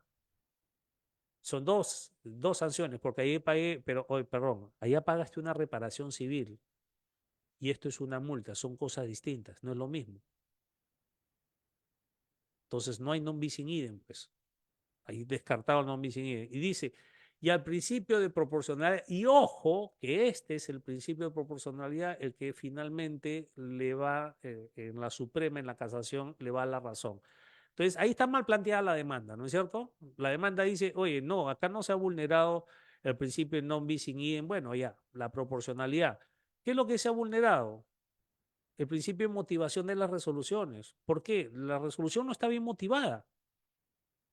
O sea, usted dice que con que hay un dosaje etílico ya es M1 y yo estaba manejando y hay un dosaje etílico, ¿eso es M1? No, falta el accidente.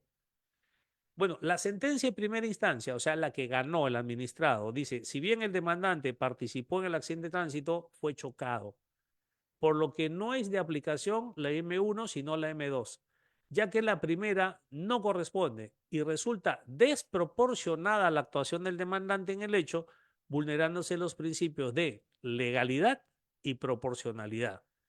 Fíjense que no le tomó en cuenta el non bis in idem, porque no tiene sustento, y habló del principio de legalidad y proporcionalidad.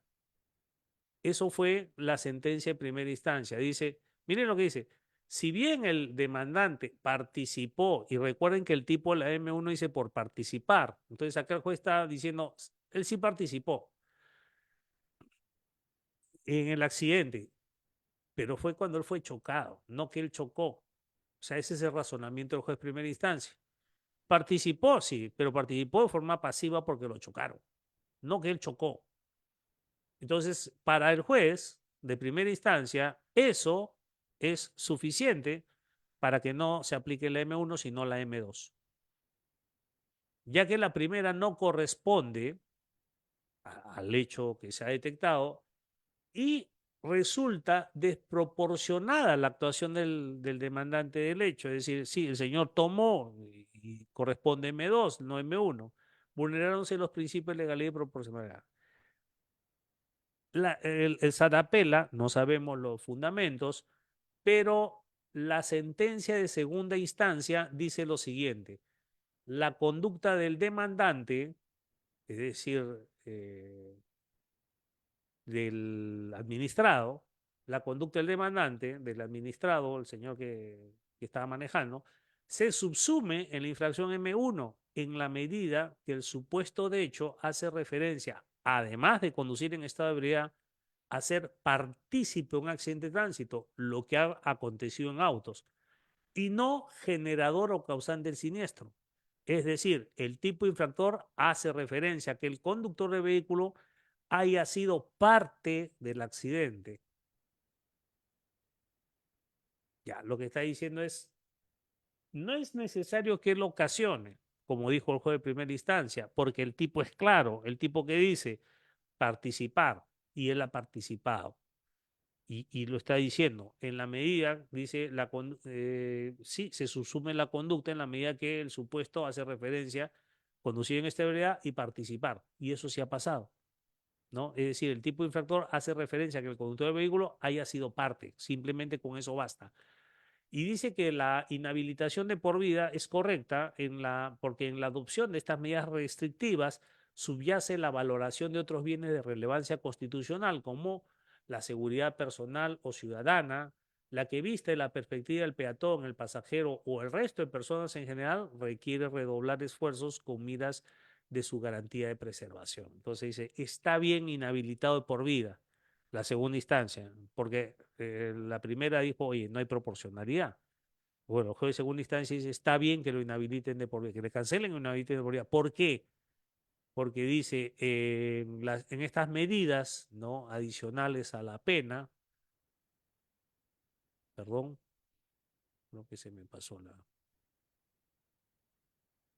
ah, ya, tiene vida propia. Dice, cuando se adoptan estas medidas restrictivas como la cancelación y la inhabilitación, dice, subyace la valoración de otros bienes de relevancia constitucional, como la seguridad personal o ciudadana, la que viste la perspectiva de los peatones, pasajeros, lo demás, requiere redoblar esfuerzos en miras de su garantía o preservación. Quiere decir que está bien de que lo hayan inhabilitado, dice la segunda, ¿no? Porque la primera dijo, no, pues es desproporcionado. Dijo, no, no está bien, porque acá subyace la valoración de la seguridad de los demás usuarios de la vía. Entonces, lo que está diciendo la segunda dice, oiga, si a este señor no le dejamos manejar, ya no va a causar daño. O sea, no cree en la rehabilitación, no cree en la finalidad rehabilitadora, ¿no?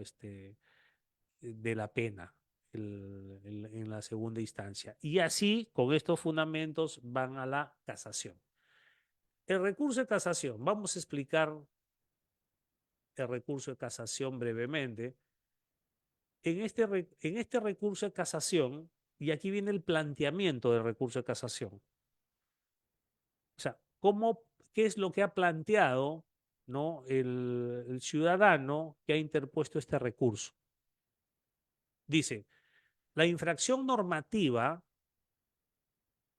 por aplicación indebida del artículo 96 del Reglamento de Tránsito, M1, no correspondía al hecho, pues su participación en el accidente fue como agente pasivo, dado que no realizó ninguna maniobra tendiente a ocasionar el mismo.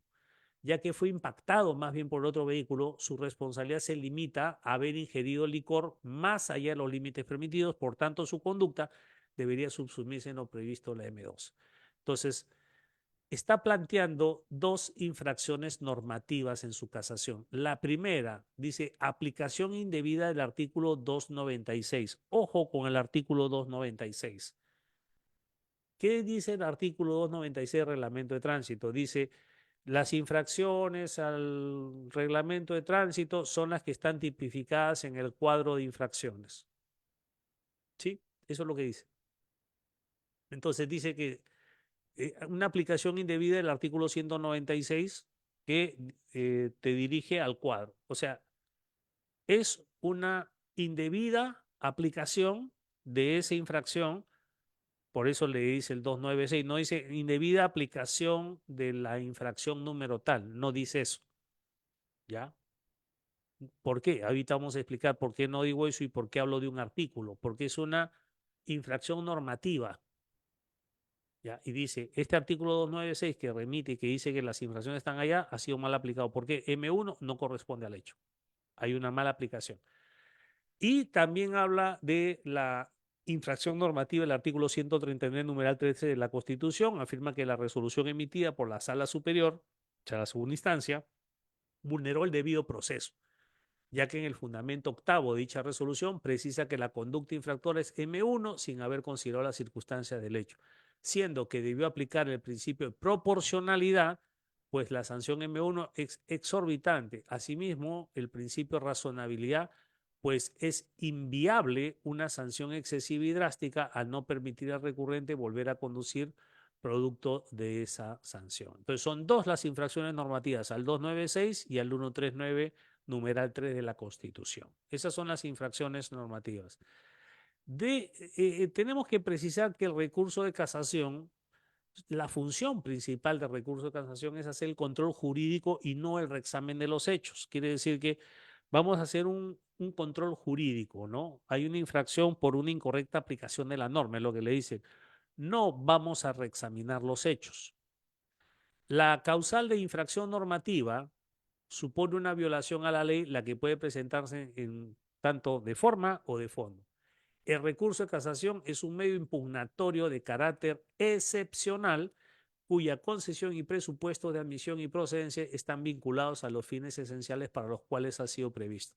Esto es la correcta aplicación e interpretación del derecho objetivo y la unificación de la jurisprudencia nacional. Entonces, el recurso de casación tiene la finalidad, la correcta aplicación, interpretación del derecho objetivo, es decir, de las normas. En este caso, por eso es que está fijando la infracción normativa del 259 y del 1 6.3. A ver, ¿cuál es la cuestión de debate en la casación? Hay que determinar si se ha vulnerado el debido proceso en el proceso y si el demandante, perdón, se le debe aplicar la infracción con código M1 o en su defecto aquella tipificada con M2, ¿no? Del decreto supremo en número tal. Entonces, esa es la cuestión en debate. La primera es, ¿se ha vulnerado el debido procedimiento? Procedimiento es. Y la segunda es, ¿al demandante se le debe aplicar la infracción o código M1 o se le debe aplicar M2? Esa es la cuestión de debate. ¿Qué es lo que resuelve? A ver, primero, lo que dice en la casación que la sentencia de vista, o sea, la sentencia de segunda instancia, sí está debidamente motivada. Acá hay que aclarar algo, ¿ya? Dice, si el demandante, si se ha vulnerado el debido proceso. ¿Por qué? Por la motivación de la resolución. Eso es lo que ha puesto en su casación. Entonces dice, oiga, la segunda instancia, en su sentencia de vista, no ha estado bien motivada. Entonces, lo que dice aquí la Suprema dice, sí, la sentencia de vista sí estuvo debidamente motivada. Y dice lo siguiente, ¿ya? Lo voy a ir explicando. Dice, es menester acotar que lo glosado, o sea, lo que afirma, no es equivalente a que este Supremo Tribunal concuerde con la totalidad de los fundamentos del fallo recurrido, o sea, el de segunda instancia, desde que no cabe confundir debidamente la debida motivación de las resoluciones judiciales con la debida aplicación del derecho objetivo. En el primer supuesto, es decir, la motivación de las resoluciones judiciales, se examinan los criterios lógicos y argumentativos referidos a la decisión de validez, la decisión de interpretación, la decisión de evidencia, la decisión de subsunción y la decisión de consecuencias. Eso, por si acaso, está desarrollado ahí en la casación. En tanto que en el segundo supuesto debe determinarse si la norma jurídica utilizada ha sido aplicada de manera debida. Se concluye que la fundamentación contenida en la sentencia de vista, o sea, la segunda instancia, ha cumplido con el estándar de motivación exigido en el artículo 139, numeral 5 de la Constitución, correspondiendo por ello declarar el recurso infundado en ese extremo analizado. A ver, doctores, para no perdernos, ¿qué cosa es lo que está diciendo? Recuerdan que la infracción administrativa son dos las infracciones administrativas, ¿sí? Dice infracción normativa, perdón, infracción normativa del 139 numeral 3 y la infracción normativa del artículo 296. Aquí, luego de del debate, ¿no? Dice que ha concluido que en el caso del 139 numeral 5 de la Constitución, sí no hay una infracción normativa. Con respecto al debido procedimiento, no, porque eh, la sentencia sí ha estado bien, sí ha tenido los fundamentos necesarios. ¿Sí? ¿Por qué? Dice, ahora pasamos al 296. O sea, ya le mataron uno, el 139 no es. Ya le han dicho no es. Y ahora vamos a analizar el 296, dice. Ya saben que el 296 es el artículo que te manda al cuadro de infracciones. Las infracciones son las que están en el cuadro. Dice, la infracción de código M1 se trata de una norma jurídica compleja, lo mismo que en la sumilla, ¿no? Porque tiene varios supuestos y dice, asimismo, para la configuración de dicha infracción se exige también que el conductor del vehículo haya participado en un accidente de tránsito. Y ahora vienen las cosas que vamos a ir rescatando, porque esta casación, doctores, les va a servir a ustedes para sus recursos de apelación. Vamos a ver en qué manera. Primero, la casación hace una diferencia entre M1 y M2. Cualquiera diría, doctor, pero la diferencia está de que uno es con accidente, el otro es sin accidente. Esa es la única diferencia. Sí, pero la casación hace otra, amplía esta interpretación, que esta interpretación, por el hecho de ser una casación, usted la va a poder llevar a sus recursos de apelación dentro del procedimiento administrativo. Y dice, vamos a ver, primero marca la diferencia. Dice, debe precisarse además que un elemento que permite distinguir M1 de M2 es que la conducta infractora ocasione daños que debe indemnizar quien la produce. La infracción M1 genera la responsabilidad de indemnizar, pues ella se deriva de la producción de un accidente de tránsito, daños personales principalmente y sin duda el daño patrimonial. Entonces, aquí tenemos la primera cuestión. ¿Cuándo es M1? Dice cuando la conducta infractora genere daños que se deban indemnizar. En el caso que ven ustedes ahí en la imagen, el señor venía manejando, había ingerido bebidas alcohólicas y se estrelló contra el árbol. El árbol está ahí de pie. La pregunta es, ¿ese señor tiene que indemnizar a alguien? No, a nadie. Según esta casación, dice que M1, ¿no?, genera la responsabilidad de indemnizar. Ese es un elemento clave. Hay responsabilidad de indemnizar. Si no la hay, entonces no puede ser M1. Estamos haciendo el análisis de la casación, ¿eh? Entonces ahí usted ya tiene un argumento. El señor se subió al sardinel, ¿hay que indemnizar a alguien? No, no hay que indemnizar a nadie. Entonces no puede ser M1. M1 nace cuando hay, ojo, cuando hay el deber de indemnizar. Y si a mí me chocan, ¿yo tengo deber de indemnizar? No, yo debo ser indemnizado más bien. Por lo tanto, si me chocan, no puede ser M1. ¿Ya? Doctor, pero entonces ahí estaríamos en pérdida. ¿Por qué? Porque, vamos, el que choca a otro, ya, yo sí choqué efectivamente, le ocasioné daños materiales. Entonces, según esta casación, sí debería ser M1, vamos a ver qué dice más adelante. Dice, la papeleta de infracción de fecha 13 de abril, ¿no?, etcétera, no se encuentra detallada como conducta infractora detectada que el demandante haya ocasionado un accidente de tránsito, citándose solo el tipo y código de la infracción. Es decir, al momento de la intervención policial no se consignó la concurrencia a un accidente de tránsito, muy por el contrario a lo señalado por la sala de mérito que refiere en la recurrida, que en la referida papeleta quedó evidenciado la descripción objetiva del hecho, lo cual no es acertado, o sea, no es cierto, dado que solo se consignó el código de la infracción de tránsito. Fíjense, a la derecha he puesto una papeleta, un formato. Acá llenaron todo y acá pusieron M1, M01. Pero acá, donde dice conducta infractora detectada, no han puesto nada. Aquí abajo en los círculos, si es accidente o no, no han marcado nada. En observaciones no han puesto nada.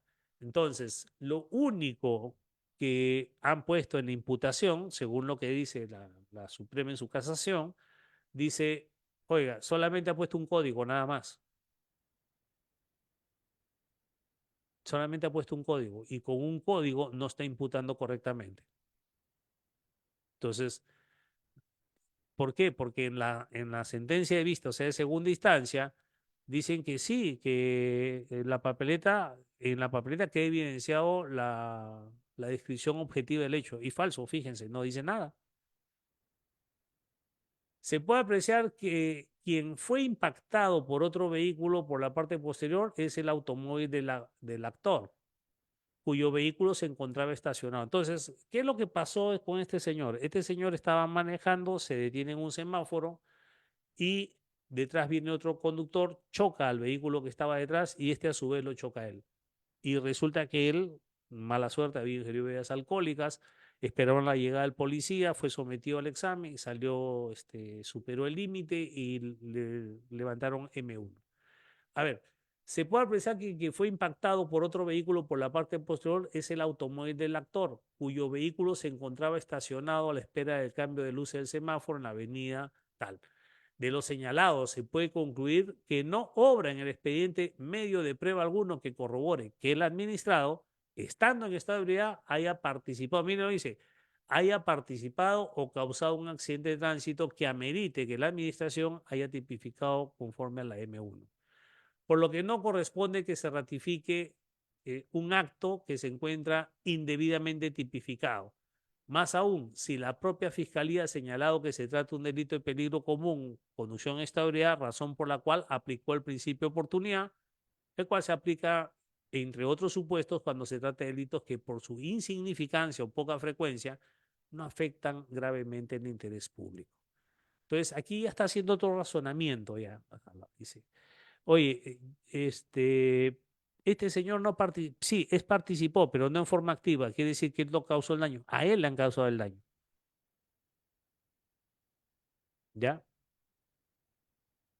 Y bueno, toma otro argumento que no me parece acertado, decir, bueno, y además la fiscalía lo archivó, claro, la fiscalía archivó la conducción en estado de ebriedad, porque es lo que llevaron frente a la fiscalía, no los daños porque eran daños materiales. En consecuencia, al no advertirse que durante el procedimiento administrativo se haya probado de manera irrefutable que el autor, miren nuevamente dice, hubiese participado en un accidente como sujeto activo. Entonces, lo que está poniendo a requisito esta casación, que para que sea M1, ¿no? El administrado tiene que ser sujeto activo, tiene que ser elemento colisionante. Dice sujeto activo el día de los ocurridos los hechos, no se observa que se le debe imponer la sanción administrativa con código M1, pues se reitera que no se aprecia irrefutablemente que el demandante al conducir haya participado en un accidente, máxime si en el presente caso no existe evidencia que la conducta infractora desplegada por el autor haya ocasionado daño a persona ajena a él o al patrimonio público o privado. Y miren lo que dice, que es una exigencia para la configuración del código M1. Entonces, para que se configure M1, dice que el señor debe haber ocasionado daño a personas o cosas. Luego dice, estando a lo expuesto, la infracción en la que incurrió el demandante no se subsume en la descripción del M1, sino del M2, habiendo la administración demandada cometido un error en la subsunción ya descrita y por ende en la sanción impuesta al respecto. En tal sentido, tal como lo ha sostenido el juez de la causa, o sea, el juez de primera instancia, al actor le corresponde que se le aplique el M2 por conducir con presencia de alcohol en la sangre en proporción mayor a lo previsto, etc., debiendo apararse la infracción normativa en el artículo 296 del Reglamento de Tránsito y por ende la nulidad de la resolución administrativa impugnada. A mayor abundamiento, se advierte que la entidad administrativa no ha tenido en consideración que el presunto accidente no fue ocasionado por una conducta omisiva o premeditada del demandante, sino por una conducta de un tercero. Y si bien al momento de practicarle el dosaje etílico dio positivo para alcohol en la sangre en la cantidad de 0,83, excediendo el máximo permitido, su accionar no fue ocasionado por actitud negligente, sino por la conducta de un tercero. Entonces, en conclusión, la conclusión, declararon fundado el recurso de casación de fecha 20 de abril, casaron la sentencia de vista, es decir, de sentencia de vista de segunda instancia, desapareces, eh,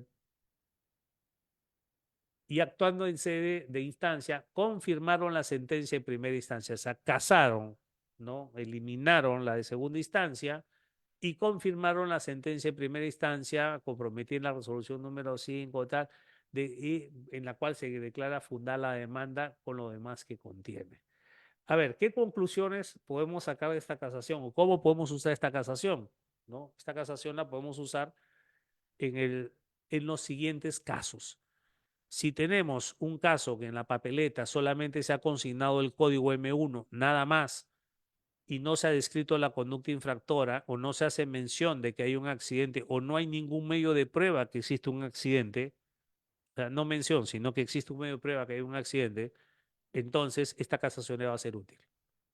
Entonces, si en la papeleta solo han puesto M1 y no han descrito la conducta, dice según la Suprema, no puede ser M1, tiene que ser M2. ¿Ya? Empezamos por ahí. Segundo, por medio de esta casación, dejamos de lado, es decir, ya no se va a sancionar o ya no se va a poder sancionar por parte de la administración cuando el administrado es el agraviado, vamos a llamarla así, en en el accidente. ¿Hay accidente? Sí. O sea, en otras palabras, la mera participación ya no es sancionable. Usted lleva esta casación. Esta casación busca pues crear, ¿no?, la jurisprudencia necesaria para casos similares. Entonces, lo que va a suceder a partir de ahora, que ustedes cuando hagan sus defensas, ¿no?, van a decir, a ver, ¿cuál fue la situación? No, a mí me chocaron. Muy bien, listo. Llevo mi casación y digo, no, no puede ser. ¿Por qué? Porque esto no es parte de el dolo culpa ni tienes el deber de indemnizar. Oiga, ¿y quién determina si tengo o no tengo el deber de indemnizar? En el proceso civil, pues. Ah, o sea, tiene que haber un proceso civil para que recién se determine que yo tengo que indemnizar o no. Sí. Por lo tanto, no pueden sancionarte en vía administrativa, porque eso se tiene que ventilar por allá. Entonces ahí tenemos. El otro es que ya no es la mera primero, de que la papeleta tiene que estar todo claro, porque si no está claro, escucha, así tú hayas chocado, pero si no está claro en la imputación, esta casación te va a servir. Es decir, solamente han puesto un código nada más. Esta casación te sirve. Y segundo, ya le dije, ¿no?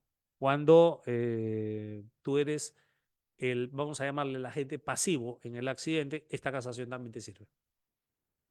O sea, no puede ser M1, tienen que cambiármelo a M2. Esto es con respecto a la casación que teníamos que ver el día de hoy, que tenemos que explicar y que la siguiente semana vamos a ver la otra casación, ¿no? Y vamos a ver por qué en la otra casación no casaron, cuál fue la razón. Alex Portilla dice, ¿cómo puede estar en el reglamento de tránsito por encima de la ley 27181? ¿Cómo se podría demandar eso? A ver, eso es la inconstitucionalidad de la norma, pues.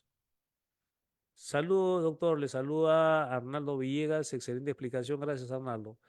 Lex Universidad, recordarle que pueden participar. Marco Antonio Rubín nos dice, esta casación podemos utilizarla en los descargos para eliminar la papeleta de uno siempre y cuando sea el perjudicado. Amén. Muy bien, Marco Antonio. Yo creo que hemos arribado a una conclusión muy importante. ¿Por qué? Porque por ahí yo he visto ya comentarios, también he visto en TikTok que dicen, ya con esta casación, ¿no? La Corte Suprema ha dicho que la M1 no se puede aplicar. No, ya hemos visto, no es lo que dice la casación. La casación dice, es una infracción normativa, en este caso la aplicación del 296. ¿Por qué? Porque, primero, si no está la imputación completa, ¿no? O si es que yo soy el agraviado en el accidente, o no tengo el deber de indemnizar, como vieron lo del árbol, el daño es mío. Estaba en estado de ebriedad. Sí, pero has participado en un accidente. Sí, pero si no tengo el deber de indemnizar a nadie porque no he dañado a nadie, entonces no puede ser M1. Ahí le sirve esta casación. Por eso que yo les dije al inicio, doctores, la parte más importante, sí, la más importante del asesoramiento en estos casos es hacer un buen análisis. Usted tiene ya ahora, a partir de hoy día, usted tiene una nueva herramienta. Es decir, cuando usted haga el análisis del caso, esto no es para todas las M1, no es para todos los M1. Otra cosa que también he aprendido en este curso, este seminario del día de hoy, ¿no? Es cuál es el agotamiento de la vía administrativa y cuál es el camino en la vía judicial. O sea, vamos a decirle, el proceso, el procedimiento y luego el proceso, cómo va concatenado cada uno de los actos de manera natural, no este artificio, no, la revocación, unidad de oficio, queja por defecto de trámite, no, este es, se puede decir, el camino que se sigue. Y este señor, como le digo, llegó hasta casación, y mire, y en casación ha logrado de revertir la situación. Pero debemos tomar en cuenta, no por el hecho que la A1 sea exorbitante o sea gravosa, sino porque lo que dice, oye, hay una incorrecta aplicación del reglamento. Si bien es cierto, ahí la Suprema ha dicho, ahí dice participar, ¿correcto? Pero yo digo a partir de ahora que no solamente es participar, sino que hayas ocasionado los daños. Entonces, hay un avance. No se ha quitado, por ejemplo, el hecho de que suponiendo yo choco en un accidente de tránsito, esta casación no me sirve en ese caso. Entonces, por eso le decía yo, su análisis es el que ustedes deben de realizar de la mejor manera. No es, doctor, ¿qué hago con la M1? Dijeron hace un rato. Con la M1, con lo que fuera. No, no se trata de eso. A ver, nos dicen aquí, estoy viendo el chat, dice, ¿cuál es el plazo que una vez agotada la vía administrativa se inicia la acción judicial? 3 meses. Doctor, si por ende la papeleta es nula, a ver, la papeleta es nula, ¿ya? ¿Por qué no le corresponde la multa? No, Marco Antonio, a ver, ¿qué cosa es lo que ha dicho? Han casado la de segunda instancia, desaparece y se mantiene la primera instancia. ¿Qué dice la primera instancia? La primera instancia dice que se debe reformular la resolución, declara nulidad, que se reformule y que le pongan M2. Eso es lo que ha dicho. Eso es. En buen romance el resumen. Ha dicho que le pongan M2, no M1. A ver, dice, y no dice que la papeleta es nula, Marcos. Ha dicho que la resolución. Bueno, a ver, ya después cuando vean el video ahí van a hacer recordaris para que lo puedan entender mejor, ¿ya? Jean-Pierre dice, doctor, en el Callao pusieron una papeleta M2, conducía en motocicleta, no tenía licencia de carro, no tiene licencia de carro, ha pasado un año y no figura en el sistema LMTC la sanción. Pero la Municipalidad de Callao ha enviado un requerimiento de pago puesto que se encuentra en proceso ordinario y ejecución coactiva. No figura en el sistema MTC, no se ha notificado la resolución de sanción, no hay una resolución de ejecución coactiva y le están exigiendo el pago y le han dicho que le van a embargar. Doctor, ¿qué se puede hacer?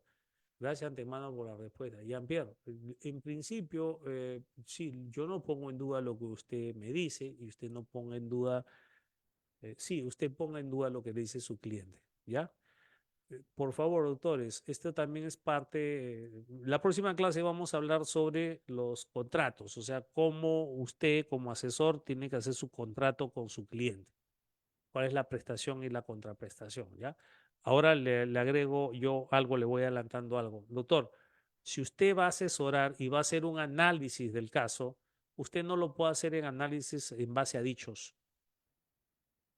Usted tiene que pedir el expediente. Entonces, no hay, fíjese el expediente. Y si en el expediente no hay, a ver, a mí me causaría extrañeza, ¿no? De que el ejecutor coactivo sobre un posible procedimiento sancionador probablemente inexistente, porque dice no hay, quiere decir que no existen. Y si no existe, es inexistente. Entonces, yo no creo que un ejecutor coactivo sobre un procedimiento sancionador inexistente va a iniciar el proceso de ejecución y va a trabar una medida cautelar. Entonces, yo, doctor Jean-Pierre, yo no dudo de usted, pero si le digo, dude usted de su cliente y vaya y pida el expediente. Ya. Doctores, a ver, no sé si tienen alguna otra pregunta más que hacer. Nos quedan todavía un par de minutos.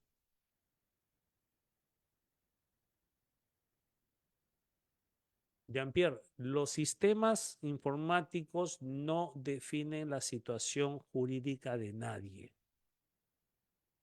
Entonces, uno de los también, bueno, uno de los hábitos que tienen muchos asesores es que vienen y entran al MTC o entran al SAT y a veces no encuentran algo ahí y afirman que no hay.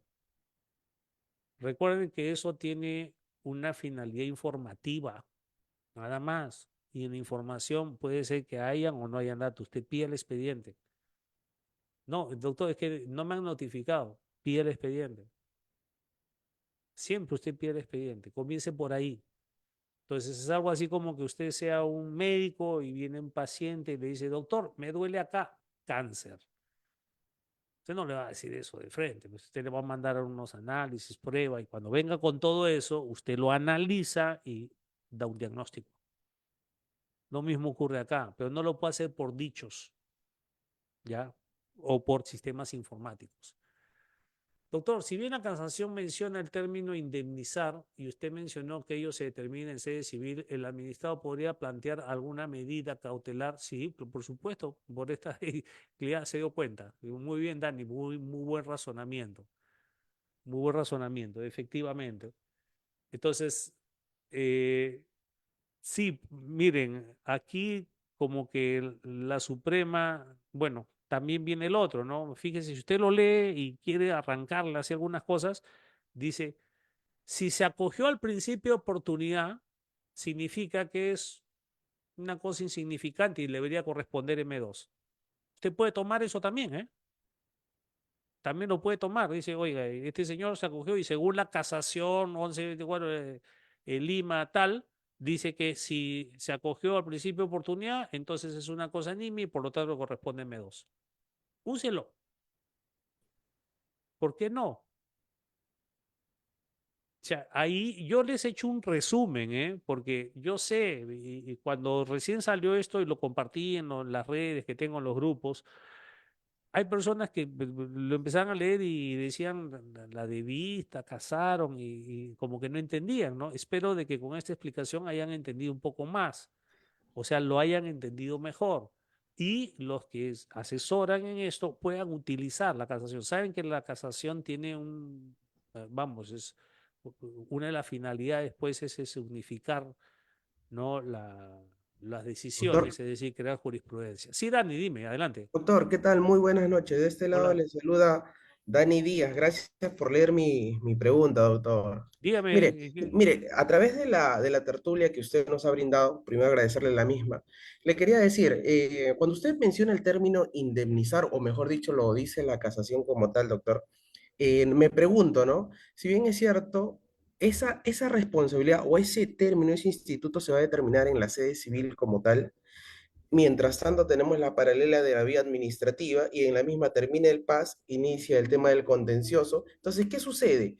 Va a llegar un momento en que la entidad, en este caso pública, va a querer ya ejecutar la medida. Entonces, por ahí razono y digo, oye, pero si todavía no se lleva a cabo, ya quieren ejecutar y no sabemos si yo soy responsable de indemnizar, puedo plantear una medida cautelar de no hacer. En esa línea no se ejecutaría hasta que se determine mi responsabilidad, por lo cual no surte los efectos deseados el código de infracción. Es ¿Cierto o no, correcto. doctor? Su razonamiento, sí, su razonamiento es acertado. Es acertado. Y se ha dado cuenta en esto, sí, es muy acertado, efectivamente. Es decir, lo que se ha Gracias, doctor. pretendido, no, no, a usted, Dani, gracias, más bien. Mire que yo también no la había visto, la voy a anotar ahí entre mis argumentos Gracias, cuando doc. los utilice más adelante, ya, pero no me pase la factura.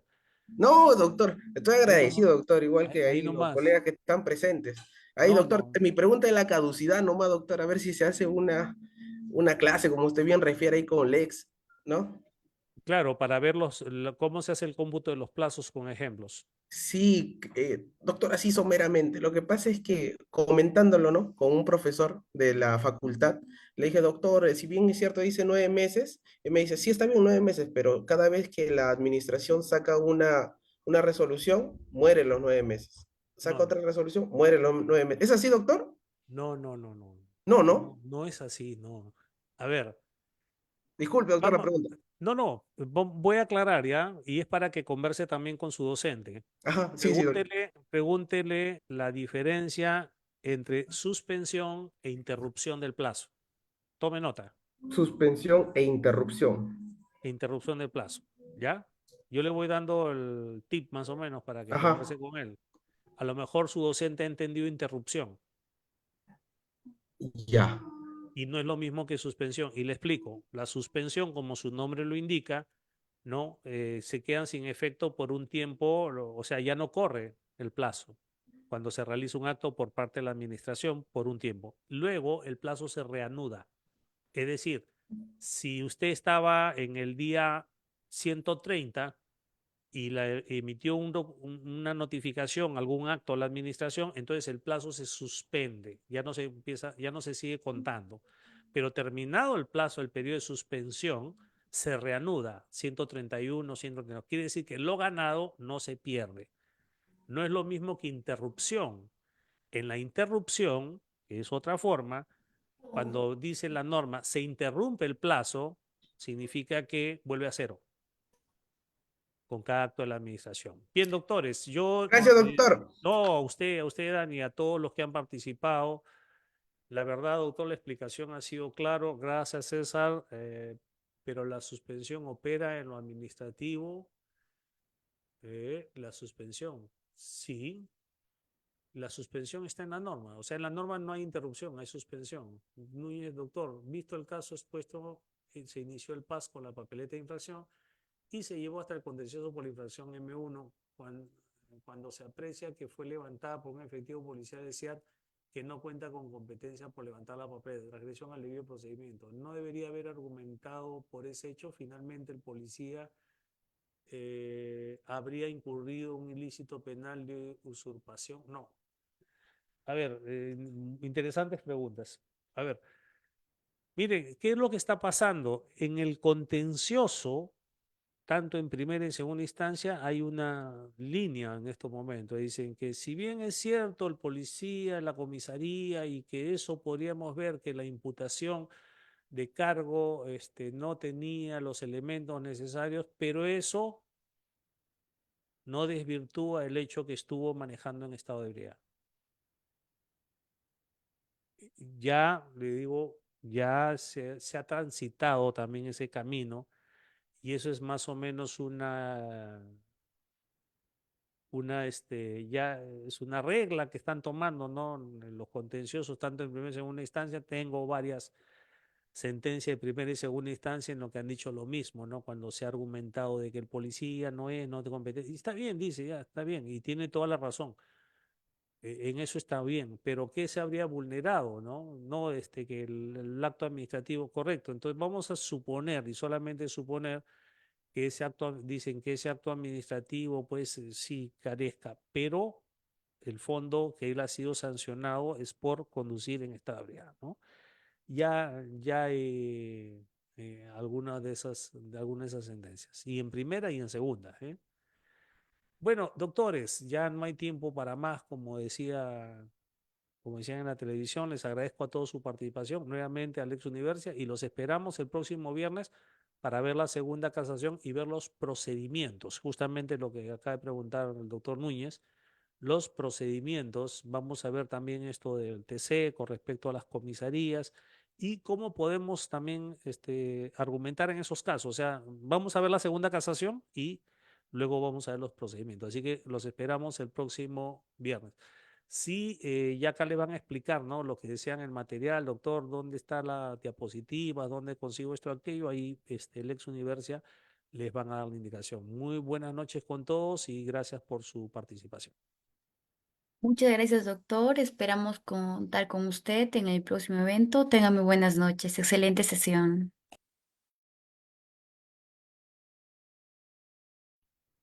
Bien, recordarles a los alumnos que están presentes que contaremos con la segunda sesión que va a dar inicio el día. Un minuto, por favor, empezaré a compartir pantalla.